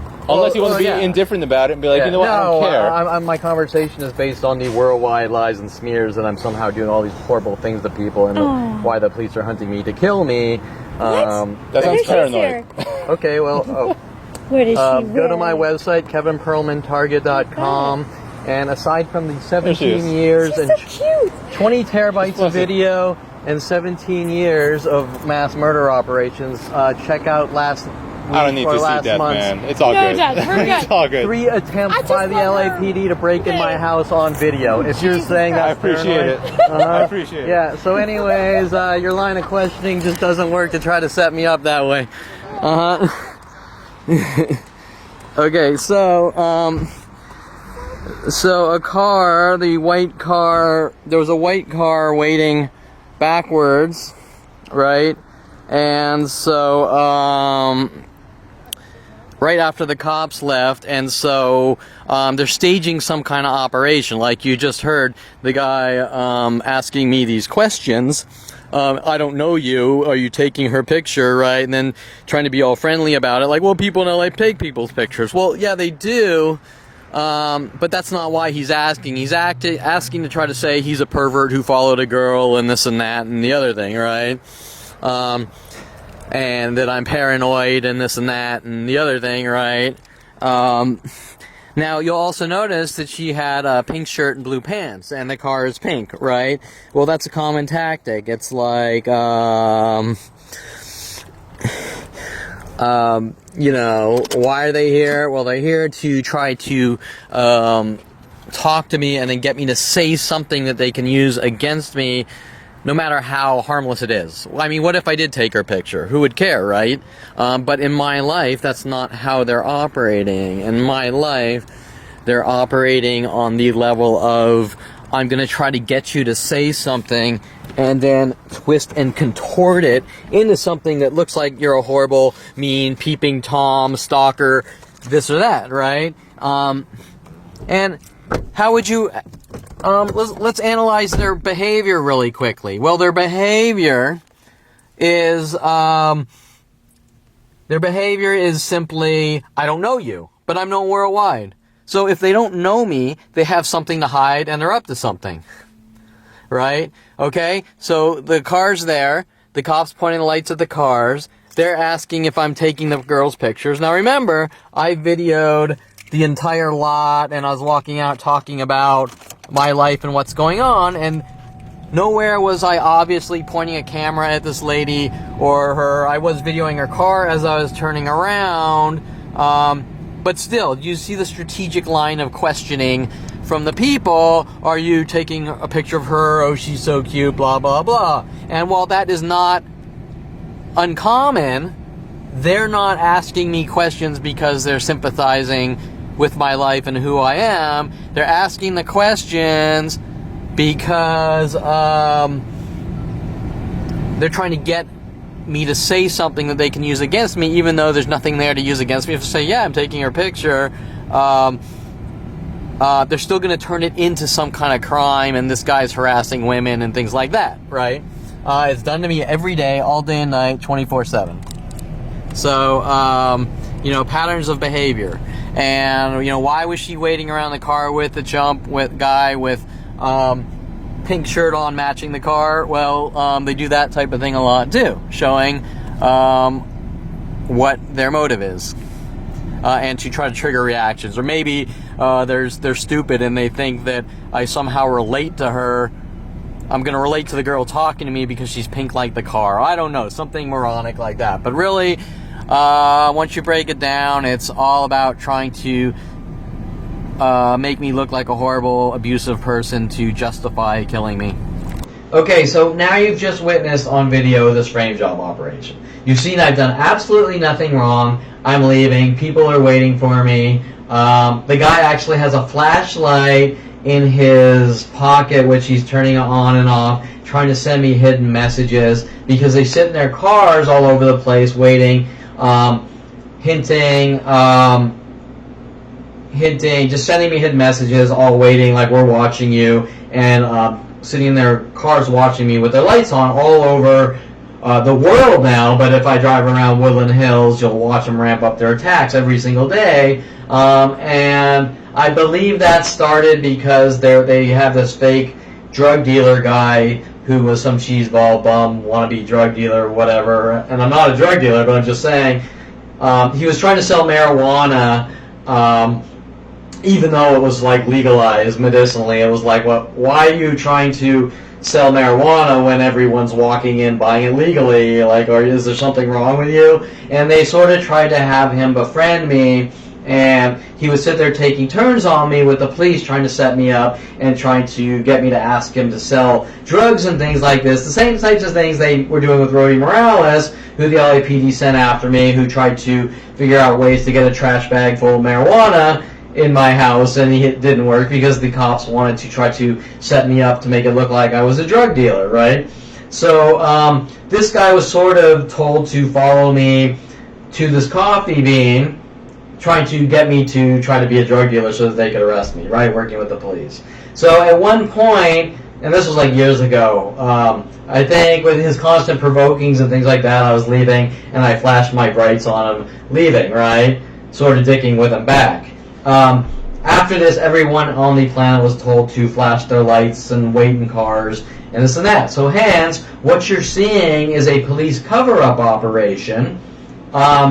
This guy's showing up with his flashlight. He's asking me these questions, even though any answer would still be perfectly legal. He's trying to sort of skate in the gray areas of life by saying, oh, well, this guy is a perv that's abusing women and doing all these things. So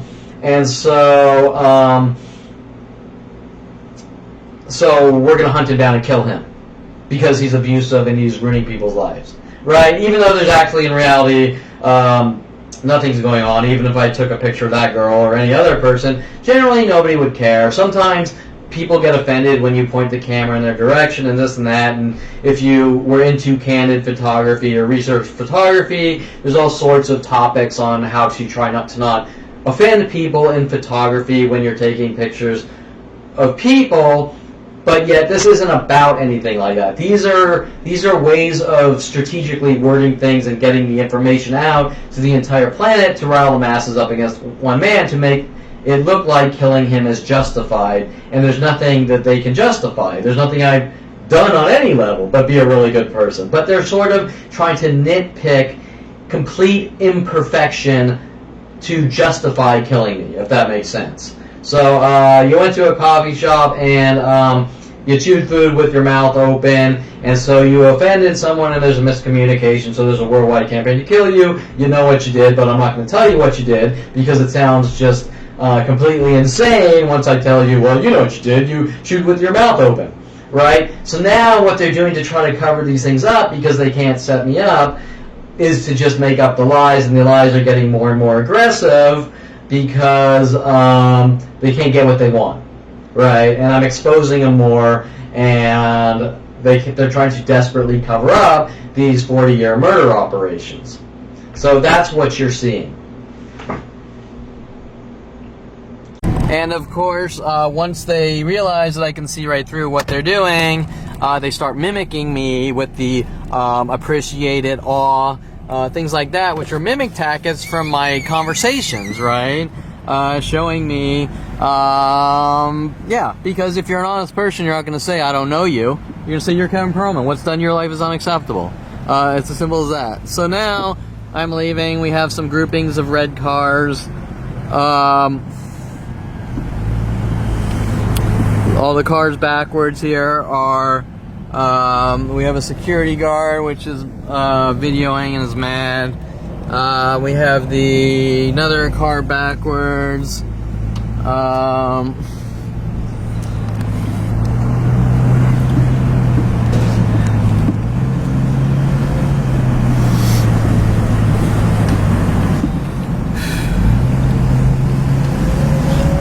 We'll quickly go by the routes. There's usually tons of backwards, lights on, no platers. Right? So the cops they were profiling me that we think Kevin's gonna go here, and so they set up this strategic operation. We got a guy waiting here, crooked or backwards, with lights on, or lady. Right? And so how long was I at that coffee shop? Maybe 10 minutes tops, and I noticed 2 or 3 people follow me in, but most of all, the people waiting for me in the parking lot, right? Okay, so here, they've tried this thing, like I document them, all the cars in this lot, with every other lot, people trying to make me mentally ill, and they go, he's a pervert, he's taking our pictures, blah, blah, blah, right? But nowhere in the parking lot, nowhere are they concerned that there's 100,000 people per hour, like in this lot alone. That's, here's another lady waiting with the lights on. Here is a Mazda, red Mazda backwards, which they use a lot of the Mazdas. Once again, you can see that person there waiting. There's 2 cars waiting with their lights on. Now, she's trying to get information to say, everyone, he's perving on women, so he can't be in this parking lot, just to try to justify getting rid of me. Of course, their excuses change every hour, right? It's about killing people, it's about perving on women, it's about this, it's about that. Okay, so here's this person in the Mercedes waiting for me, no plater. Right now, okay, so we have a security guard. Right now, why is the security guard amping up their attacks? Right? What did I do? Right? Everything's on video. I walked in. I sat down. I bought some coffee. That's it. Right? Now we have a security guard following me around, harassing me for buying coffee. Right? And so, right? Like, why is this person harassing me for buying coffee, going to a coffee shop for 10 minutes, and then leaving? You fucking weirdo. Right? I mean, right? So now she's yelling at me, you fucking weirdo, for going in. Everything's on video. Right? Walked in, sat down, bought some coffee, did nothing to anyone. Right? Explained the situation, and the security guards following me around, yelling at me, you fucking weirdo, you this, you that. You have the people on video trying to get some false confession that I'm somehow doing something to someone, to the lady in the coffee shop who seemed to be strategically waiting for me with the cops, right? Now the cops are pointing the lights at them, trying to play this game like we're on your side, we're on this side, we're on that side. But once again, like you can see right now, I've done absolutely nothing but walk into a coffee shop, say nothing, do anything, and buy coffee and sit at a coffee shop for 10 minutes. The security guard's going postal because she's involved in a mass crime to have me killed. Didn't say anything to the security guard, but remember how much video footage I have of security companies hunting me down to kill me, all working with the police, right? So now, as we're leaving, they usually have a car here with no plates, right there, and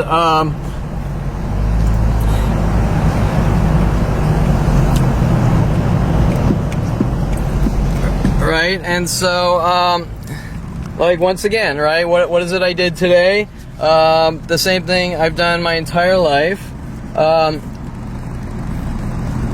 Get some coffee, right? That is it. Get some coffee is what I did. Remember, I don't know any of these people at all. There's nothing I did. They just don't want me having a camera. And so the question you need to ask is, why are they so defensive about Kevin Perlman owning a camera? Well, if you're involved in attempted murder and there's a mass murder operation to kill you, and some guy goes out and buys a camera and he doesn't even know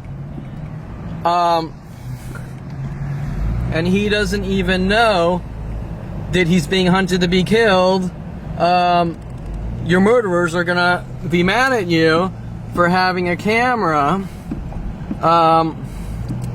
because it'll get incriminating evidence of a murder operation of them all joining together to kill you, right? So here we have a Porsche, the Lorena Escobar car, waiting. We have some no-platers. You'll notice the numbers are actually lower. There are 3 no-platers, or 3 people waiting with lights on. The numbers are lower as far as the car backwards and no plates, but still, it's still going on. And you saw how strategically all I did was walk into a coffee shop. Okay, so now you've seen on video, right? The strategic setup operations, the little trick questions, are you doing this, are you doing that, I'm your friend, I do it too, things like that, right? And now, even though they didn't get the answer they wanted, we now have a security guard who, once again, what did I do to the security guard? Absolutely nothing, right? Don't know the security guard, never seen the security guard. By the way, that is not a normal Gateway Plaza security guard. That is like one of the security guards. I think they wait inside that building for some company or something like that, right? Waiting for me. And remember, I've been attacked by almost every security guard known to man since 5 years old, with all sorts of cover-up operations, working with my brother and his friends. For example, when I was 14, my brother and his friends would go out and shine strobe lights on security guards and try to get them to chase them, and then, of course, like all the other things, say it was Kevin, right? I don't even think I had a driver's license. But the point is that with Tom Farley egg mobbing Eric Johnson and saying that I egg mobbed Eric Johnson, the hundreds of other things. Ryan Hirsch, Brian Weaver in 8th grade, bullies One Single Day, Ryan Hirsch. And from there, it's Kevin bullied Ryan Hirsch to the entire planet, and Kevin also is a white supremacist that hates black women or black people and needs to be hunted and killed. Yet that really starts when I kissed a black girl when I was about 7 or 8 years old in T1 Sunny Skies Day Camp, and my family, the police and government, were telling the world that I'm a white supremacist and need to be removed from society. Hence, once you realize the psychological warfare tactics going on, Ryan Hirsch, right, like Hershey Bar Black, right, trying to sort of play these games. Oh, well, Kevin kissed a black girl, so he hates, he's a white supremacist who hates black people and all other races and cultures, And then come 8th grade, Ryan Weaver staging this little frame job with Ryan Hirsch, who all sorts of things later on in my life with my father and Ryan Golds, an attorney, were working on me like some kind of cryptic revenge thing. You get the idea. These are strategic government planned operations with the psychology community saying, well, he kissed a black girl, so now we're going to play this game that he now bullied Ryan Hirsch, and he's crazy because his last name is Hirsch, even though the reality of the situation is I simply kissed a black girl, and that's it at T1, this T1 class, and I didn't bully Ryan Hirsch. Brian Weaver kind of bullied him a little bit, kind of for one single day of his life, and it wasn't like a real bullying, where some guys like give me your lunch money every single day of his life. Right, you understand, right? It's all complete fiction. These are the things that the police got so mad about when they started hiring ghostwriters to write a book, trying to basically amp up their mass worldwide groups to have me killed, because they don't want any of this information coming out, right?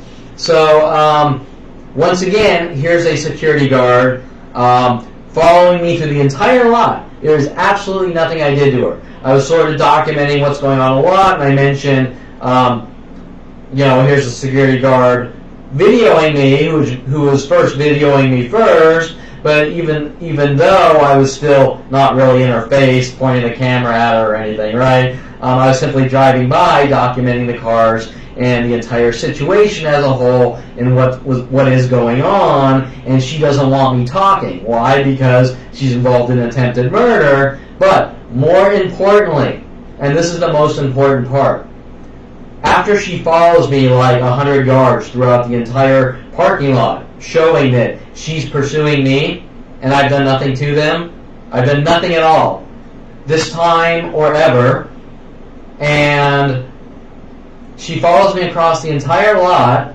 probably trying to make up some excuse that I'm making her hunt me, but most importantly, she tries to sort of jump in front of the car. Now, she doesn't really get too far into front of the car, but this tactic of people trying to launch vehicles at me with cars to make it look like I'm trying to ram or hit people with cars and things like this has been going on since 16 years old. 16.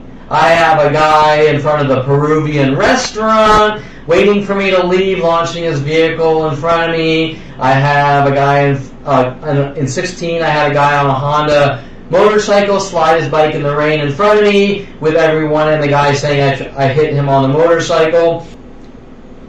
And while nothing was ever said directly that I had hit someone on a motorcycle, the world was told that I'm a reckless driver and plowing people and things like this. And that's the point of everything I'm talking about here. Why didn't anyone ever specifically or directly say, you did this? Because they know that there's nothing I did, but it goes in this laundry list of things for the world to clean me up with, and then I'm hunted down by worldwide groups trying to kill me, and with a father going and a mother going, you know what you did or your past caught up with you, trying to get these coerced false confessions. Okay, so of course, right after this, my wrestling coach, Brock Dell, then they all get together and pretend that he got into a motorcycle accident, and he was in the hospital for a few months while they brought in a temporary wrestling coach named Jono. And at this point, they then brought on a black girl onto the wrestling team who just wanted to wrestle. I mean, I'm not going to say that that is unheard of, but it's pretty rare that a black girl or a girl wants to join a boys' wrestling team. So anyways, who did they have her train with? Kevin Perlman. Isn't that interesting? Now, she trained for a short while in practices with me, and then she quit. And while nothing was ever directly said, you could rest assured that the world was being told that I hate black women and I need to take my anger out on black women and things like this that all sort of associate back to the Ryan Hirsch and the kissing the black girl at Sunny Skies Day Camp at 8 years old, right? And things that link all the way back I trace back to 4 and 5 years old from my father showing me the movie Wizards by Ralph Bakshi, and trying to sort of work with people to sort of reenact or play parts of the movie, especially with my brother, who's kind of supposed to be the evil brother from the movie Wizards, to flip me out and make it look like I'm a violent paranoid schizo who conforms to media and is not stable and is not well grounded. Right? Now remember that these things start at 4 or 5 years old, which is pretty much, we're talking about child molesters, really, if you want to think about it, because what the hell did a 4-year-old or 5-year-old do, right? I mean, you're going after 4-year-olds and 5-year-olds with like billions of government dollars in the psychology community, redefines like rape and child molesting and things like that, if you really want to think about what's going on. Where he just got right back up and he was fine. A couple months after that, I had a lady waiting in front of the Honda dealer who threw her car perpendicular to mine in the fast lane on Ventura Boulevard by the old Valsurf and Honda dealership by Topanga and Ventura, causing an accident. Her instantly getting out and yelling, "He tried to kill me," and the insurance company trying to say it was 50-50 at fault. Wait a minute, you're driving straight down the street in the fast lane and a car just launches perpendicular to all lanes and stops. Fault? 1,000,000,000% fault for her. So why is she jumping out saying I tried to kill her? Well, clearly a strategic operation with the police on these frame jobs, right? There's tons of these. In Hollywood, people told to keep jumping in front of my car while I'm out there. People, as I'm making right turns, multiple people in a row making a right turn, and people trying to launch their car in between me hanging the right and the, what do you call it, the curb.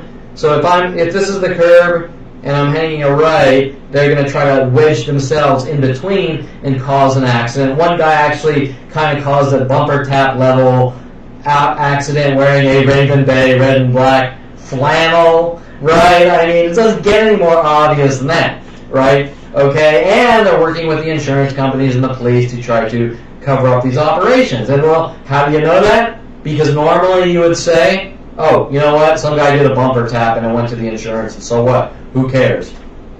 Don't insurance companies deal with like $200 bumper taps all the time, right? I mean, it's not the type of thing that the NSA and FBI hunt you down for a bumper tap that scratched some paint, right? Just like Officer Sean Dinsey writing me tickets 1.5 inches in the red during trials, like a couple weeks before taking the stand of trials, where he's fabricating charges against me to try to rid me of the world with his imperfection, his Nazi crimes type, so to speak, trying to pretend like I'm a public nuisance while they're hunting me down, trying to get these reactions, right?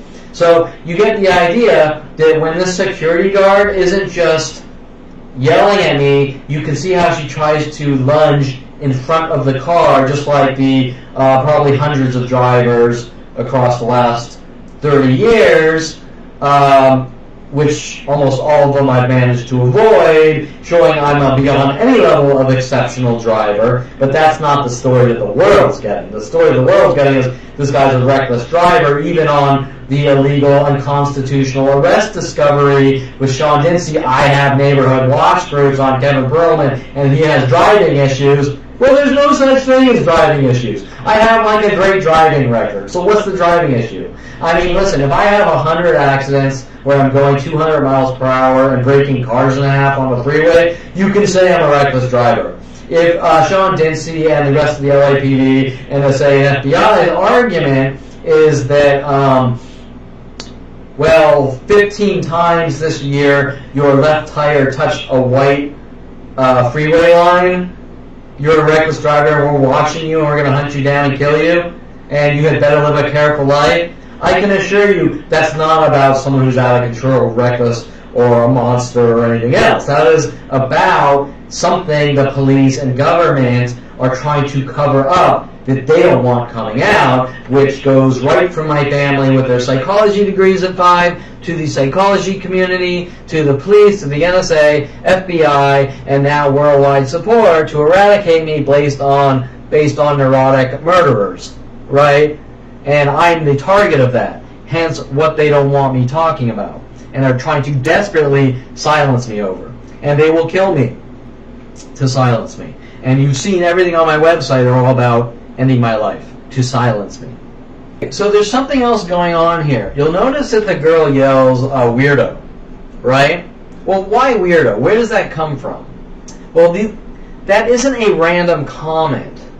The weirdo comment actually starts in about 2008 with a girl named Aubrey Fisher.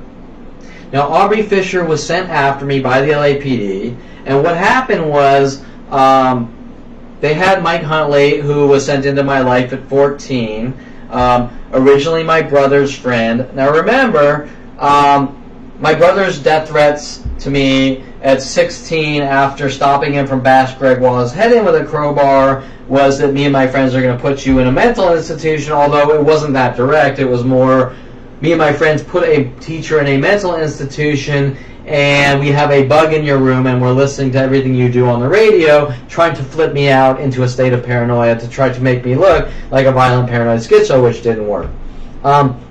But Mike Huntley was originally, just like Mike Wexler, was originally my brother's friend who was sent in my life and was introducing me to people like Melody the stripper when I was 16 and all these setup and frame job operations.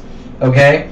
Now, Mike Huntley wanted me to join the gym on DeSoto by my house, or not DeSoto, or between DeSoto and Burbank by my house, where I was hunted, and one of the people we signed up with was a guy named Rody Morales waiting for me. Now, it turns out Rody Morales befriended me, wanted to take me to strip clubs, the fourth person since 20 years old, with all these setup attempts and frame job operations with all sorts of people, with Victoria Walker, paid off by my father in the LAPD, and all sorts of people working on me.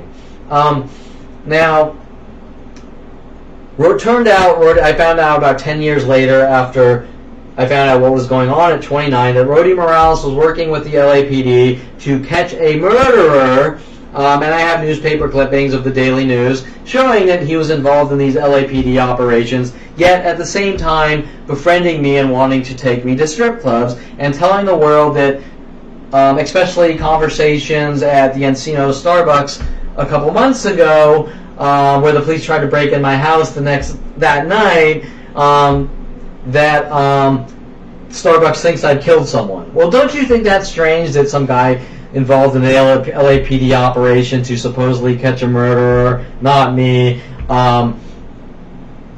befriends me, wants to take me to strip clubs, wants to plant trash bags full of marijuana in my house before it was medicinally legal, and I have newspaper clippings of this, and I have this conversation with a Allied Universal Security guard telling me it's illegal, two of them now at different locations, telling me it's illegal to take pictures of people on private property because he doesn't want any incriminating evidence. That night, the police, the LAPD, trying to break in my house on 12/30/2018. Hence, Rody Morales introducing me to a girl named Aubrey Fisher, and I don't want to get too deep into this because I'll talk forever, but Aubrey Fisher was a stripper, taking me to strip clubs, wanting me to vote for her amateur contests, befriending me, keeps calling me up, wanting me to help her with her photography, her studio photography, things like this. Right when I was getting into photography, and Tom Farley working with her, trying to make it look like I'm somehow stalking her while he's stalking me with her and my family. And one of Aubrey's, now remember, I did absolutely nothing to Aubrey Fisher like everyone else, but be the nicest person known to man, and at one point I tapped my foot around Aubrey Fisher, and supposedly that was a crime, and for 6 years after that, worldwide, any person that saw me reached into this laundry list of farting wrong crimes, and starts tapping everywhere I am. in the world. If I'm in LAX, people see me tap. If I'm in New York in the airport, people see me start tapping. If I'm in a restaurant in Florida, people see me start tapping. If I'm at coffee shops, Wisconsin, Las Vegas, people see me start tapping over and over, right? So what was my crime to Aubrey Fisher? I tapped my foot by her and supposedly committed the crime of end-all be-all crimes that the LAPD, NSA, FBI, psychology community are all saying to the world Kevin needs to be hunted and killed because he tapped his foot around a girl, and their little laundry list of things, as they call it, just like this, which normally nobody could care less about, showing that they just want me dead and gone and are trying to sort of brainwash me into thinking that I did something wrong while doing it, right? Just kind of like Adolf Hitler telling the Jews the showers are to keep them clean while exterminating them, right? Okay, so at one point Aubrey Fisher says to me, you know, Kevin, you're weird. And I say, yeah, okay, so?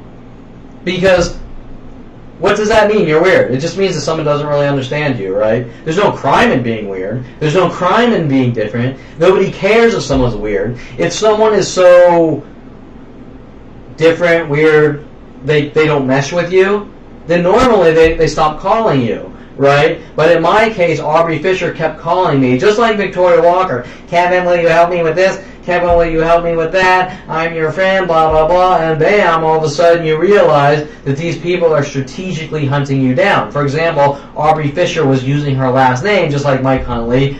I'm fishing for information. My name is Aubrey Fisher with their paranoid schizophrenia tactics. I put up a website for her with my erotic ranch system code I built, which was templated database code, so that she could have a photography website, because I'm a horrible monster in between tapping my foot around her and ruining her life. And so after that, she was trying to put up pictures of like boys that didn't have a shirt on, asking me these like detective questions. Kevin, do you think that this is offensive? You know, things like that, right? Before I really understood what she was doing and involved in, then the Kevin, you're weird, which, once again, so I'm weird. You think I'm weird. What can I do about that?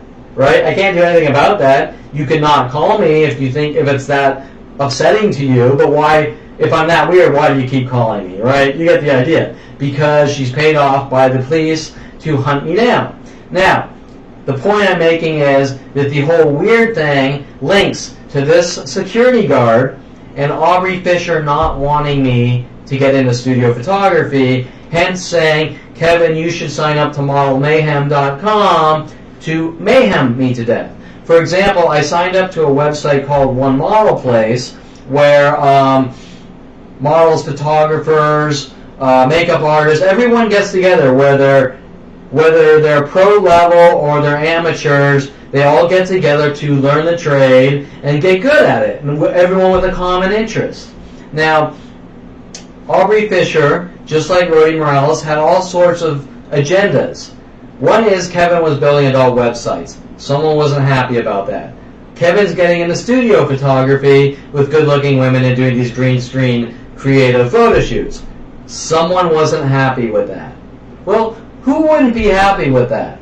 Would that be my father, Ron Perlman, the guy who pays off people like Victoria Walker to give me toy guns to tell the world I'm a violent paranoid schizo, and then gets mad at me for using the gun in model shoots with models on photo shoots? Why would he care about that? And then, of course, he sort of tries to spin it that he's mad at me for joking around in my house with a toy gun, using it as a social network profile, which nobody could care less about, especially with the millions of pictures I pull up with people holding real guns on Google all across the internet. Nobody could care less, right? People are holding AR-15s or whatever, and they're at shooting ranges. Nobody cares. But if Kevin Perlman is holding a toy gun or he's doing model shoots with a toy gun, my family's hunting me down, paying off Sean Dinsey, Officer Jensen, the LAPD, NSA, FBI, psychology community to have me killed, saying I'm a reckless, out-of-control monster. Doesn't make any sense, but what does make sense is Dr. Ronald Barry Perlman with his MD in orthopedic surgery and secondary psychological murder degree to hunt down and kill people he doesn't like Hannibal Lecter, has a problem with his son Kevin Perlman getting into adult websites or studio photography in an artistic way with models.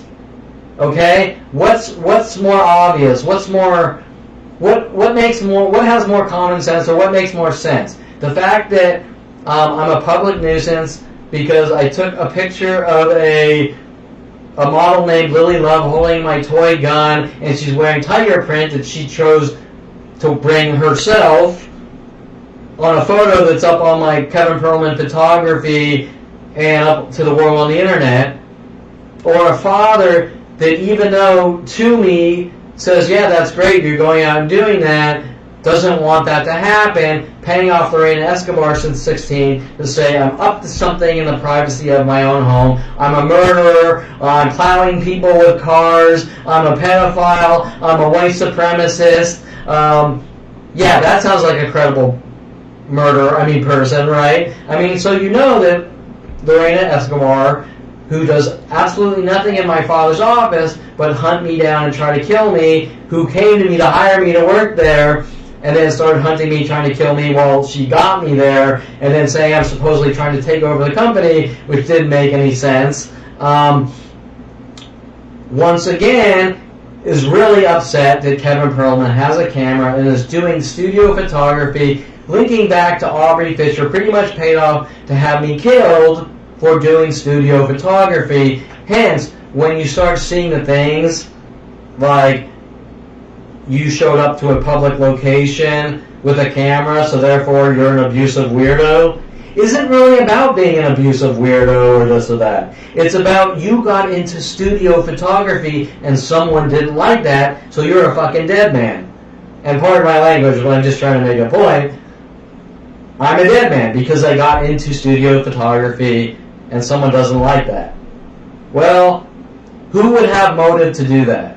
Right? Do you think that Joe Blow down the street here gives a flying fuck whether I get into studio photography with good-looking women, ugly women, with cows, with dogs, with ants, with trees, whatever? Do you think that guy really cares about that? Or do you think something else is going on that isn't really about photography? And they're making up excuses to justify killing me, and they just keep changing from one thing to the next. Because if it's not photography, it's about my driving. If it's not about my driving, it's I'm a thief. If it's not about being a thief, I'm I don't know, these are in the thousands, but I'm just trying to. I'm into kiddie porn and I'm a pedophile. If it's not I'm a kiddie porn and pedophile, it's my art is somehow doing something to people, which starts at a very young age. It just keeps jumping from thing to thing. So what's it really about? Well, I can tell you it's not because I yawned incorrectly or I fell asleep on a date or something like this.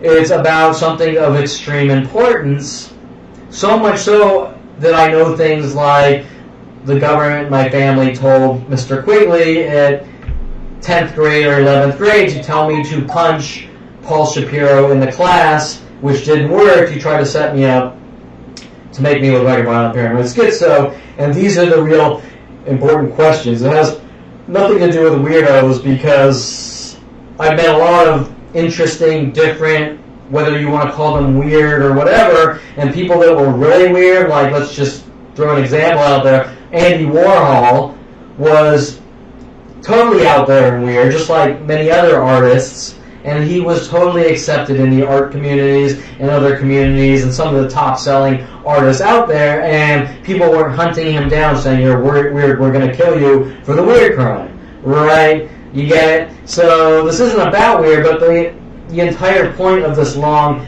conversation is that the entire weird comment linked to Aubrey Fisher, who after I stopped talking to, followed me to the Encino Starbucks working on me on Ventura Boulevard and Havenhurst with the police and government, and also with a girl from Yankee Doodles named Heather, also told to follow me from Woodland Hills, Yankee Doodles, to that location and stalk me. And they were working with a psychiatrist named Dr. Alex Lazar in that area, who also was trying to force feed me as much medication at once that he could, and about 5 years later, sending some cheeseball bill to my collections that I had paid 5 years later and never any notices, and the collections company was named Golden State, just like my father's company, Golden State Sports Medical, working with my father, the police, and government in these murder operations.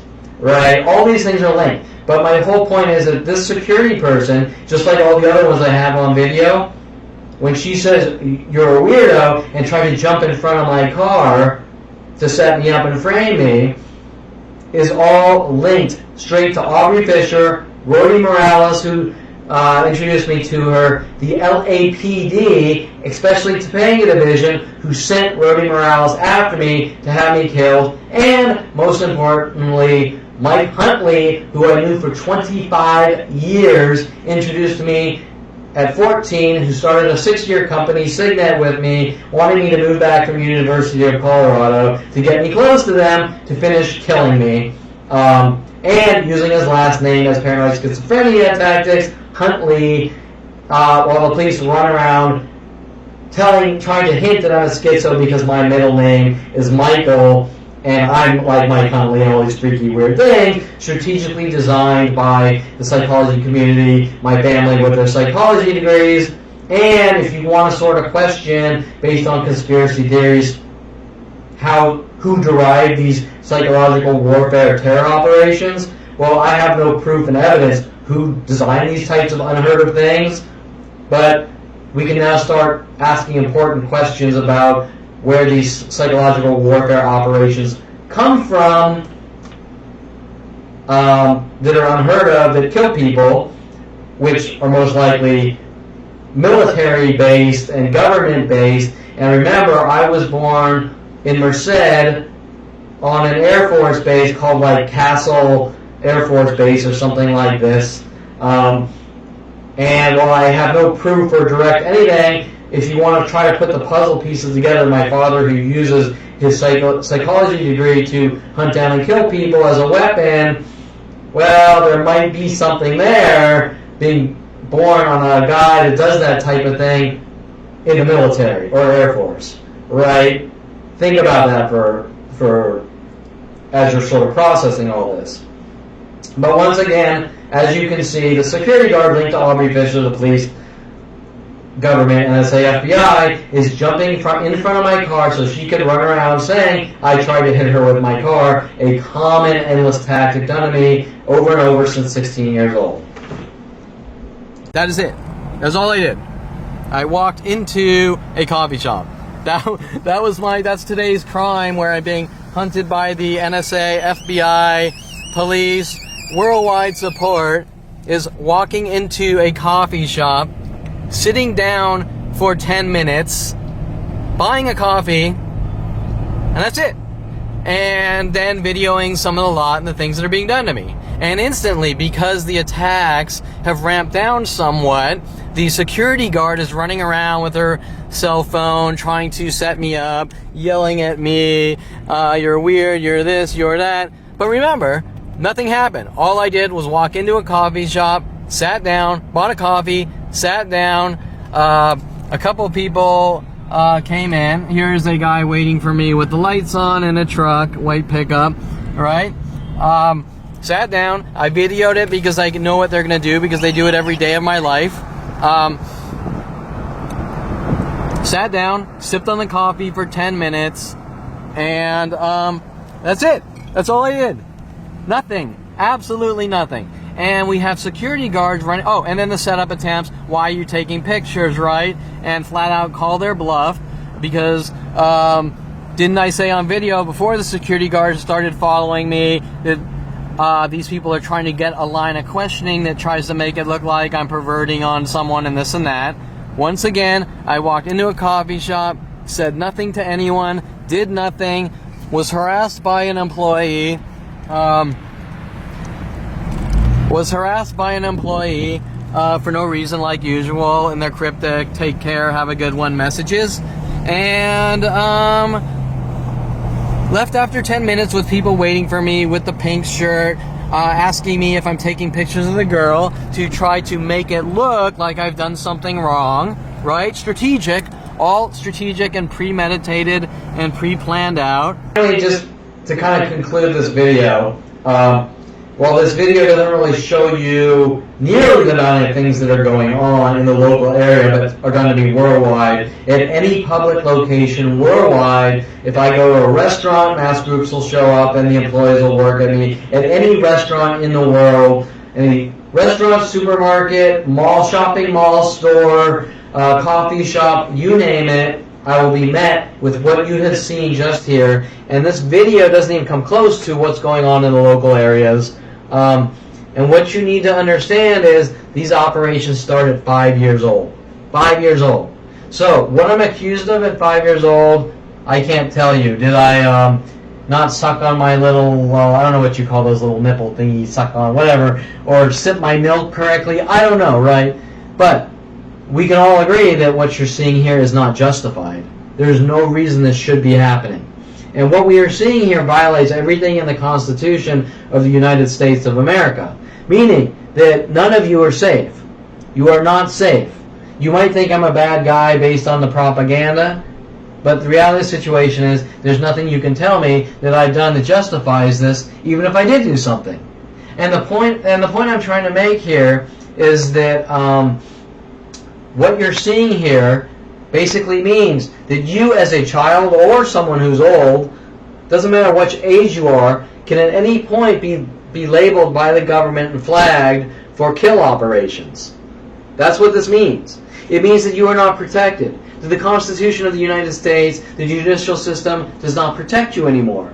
The things that when we talk about the Constitution of the United States on the news, it doesn't mean anything. You are not protected. The police can go out and they can put bullets in your head, or they can do whatever they want, and everyone's going to get together and say, well, we just didn't like them and they committed the weird crime. Well, normally there's no such thing as that, but it is going on based on the way that they're sort of packaging these operations and giving them out to the world, based on disinformation or propaganda, just like when Edward Snowden came forward and realized what the hell is really going on in the NSA. The first thing the NSA and government start saying is the guy doesn't know what he's talking about, and he's a hacker, and this and that, right? The same things they're doing to me because they don't want anything coming to light. So what you're seeing is not anything I've ever done wrong, it's just someone they don't want talking about what he knows.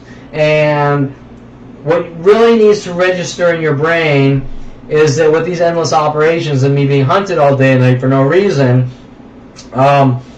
what you need to understand is that I am living proof of what Edward Snowden came forward to warn all of you about. While they started in on him once he found out, I've actually been hunted since 5 years old, and that's 40 years. So, do you think they have something to hide with FISA and the Patriot Act? Yeah, hell yeah. And those are just the things we know about from the news. But I assure you, I'm sure there's a lot more going on. And once again, I'm not a conspiracy theorist. I'm some poor schmo that graduated college, got into 3D animation and visual effects for Universal Studios, modern video film, had my own internet host provider company. You name it. I'm not some guy that grew up in the closet and that has no clue about life. I'm a guy that at 29 years was met with Mike Huntley. You're a dead man. I'm working with the police. We're going to kill you for what you know. Okay? So, and once again, I'm not a conspiracy theorist. I'm a guy that went from 29. I'm trying to have a life, friends, relationships, do things with my life, have a legacy. I accomplished something, have money, made other people money. I have a name. Who knows, maybe like Mark Zuckerberg or something. And all of a sudden, bam, my life does a 180 with a guy who I've known my whole life saying, you better not tell anyone what I'm sort of reading between the lines here, you better not tell anyone what you know or we'll kill you. And with mass groups worldwide all helping him, Well, that is a conspiracy. And that's not a conspiracy theory. This is proof, fact, and evidence of a mass conspiracy. Now, if you want to talk about the Tom Farley conspiracy things, where Tom Farley saying I supposedly saw an alien when I was a little kid and all that bullshit, well, no, I'm not the guy talking about alien abductions and this and that. I'm a guy that woke up at 29 to find out there's a mass conspiracy and things going on with people being contacted around me and told to do highly illegal things, and then you better not tell anyone or you're a dead man type of conspiracy. And that's not theories based on me creating fiction or anything like that. So much so that my website proves everything that's going on, and so much so it didn't see through me in maximum security with Judge Eric Harmon when they could have easily thrown out the case with all the illegal operations and all the illegal things going on to try to thug, and jury tamper juried, to try to thug me as to what's going on. And if you're a good, decent, moral person, I suggest you order the transcripts to these misdemeanor arrests and convictions, because once you read the courtroom transcripts, you'll realize that they had no case from the beginning, and the lawyers stopping me from bringing in the entire case, saying it's all inadmissible as evidence when it wasn't, showing their true agenda. But my point is that once you read those courtroom transcripts, and Terrence Scroggins flat out saying he was contacted by Sean Dinsey to go after me, you will realize that I was hunted from the beginning, and that the whole court operation was a fraud to try to thug me quiet. And once again, here's my cat, who say hi to the world, Sylvia, because even though they don't want to admit, most of them don't want to admit to this horrific situation. You're a lover, and I hang out with honest, good, decent lovers, dreamers, people that make money, people that accomplish their goals and dreams with drives and passion, and don't spend their lives in anger and rage stalking other people, which has been done to me my entire life from person after person trying to cover up these operations. Right, Sylvia? Okay, so that's pretty much it for this clip.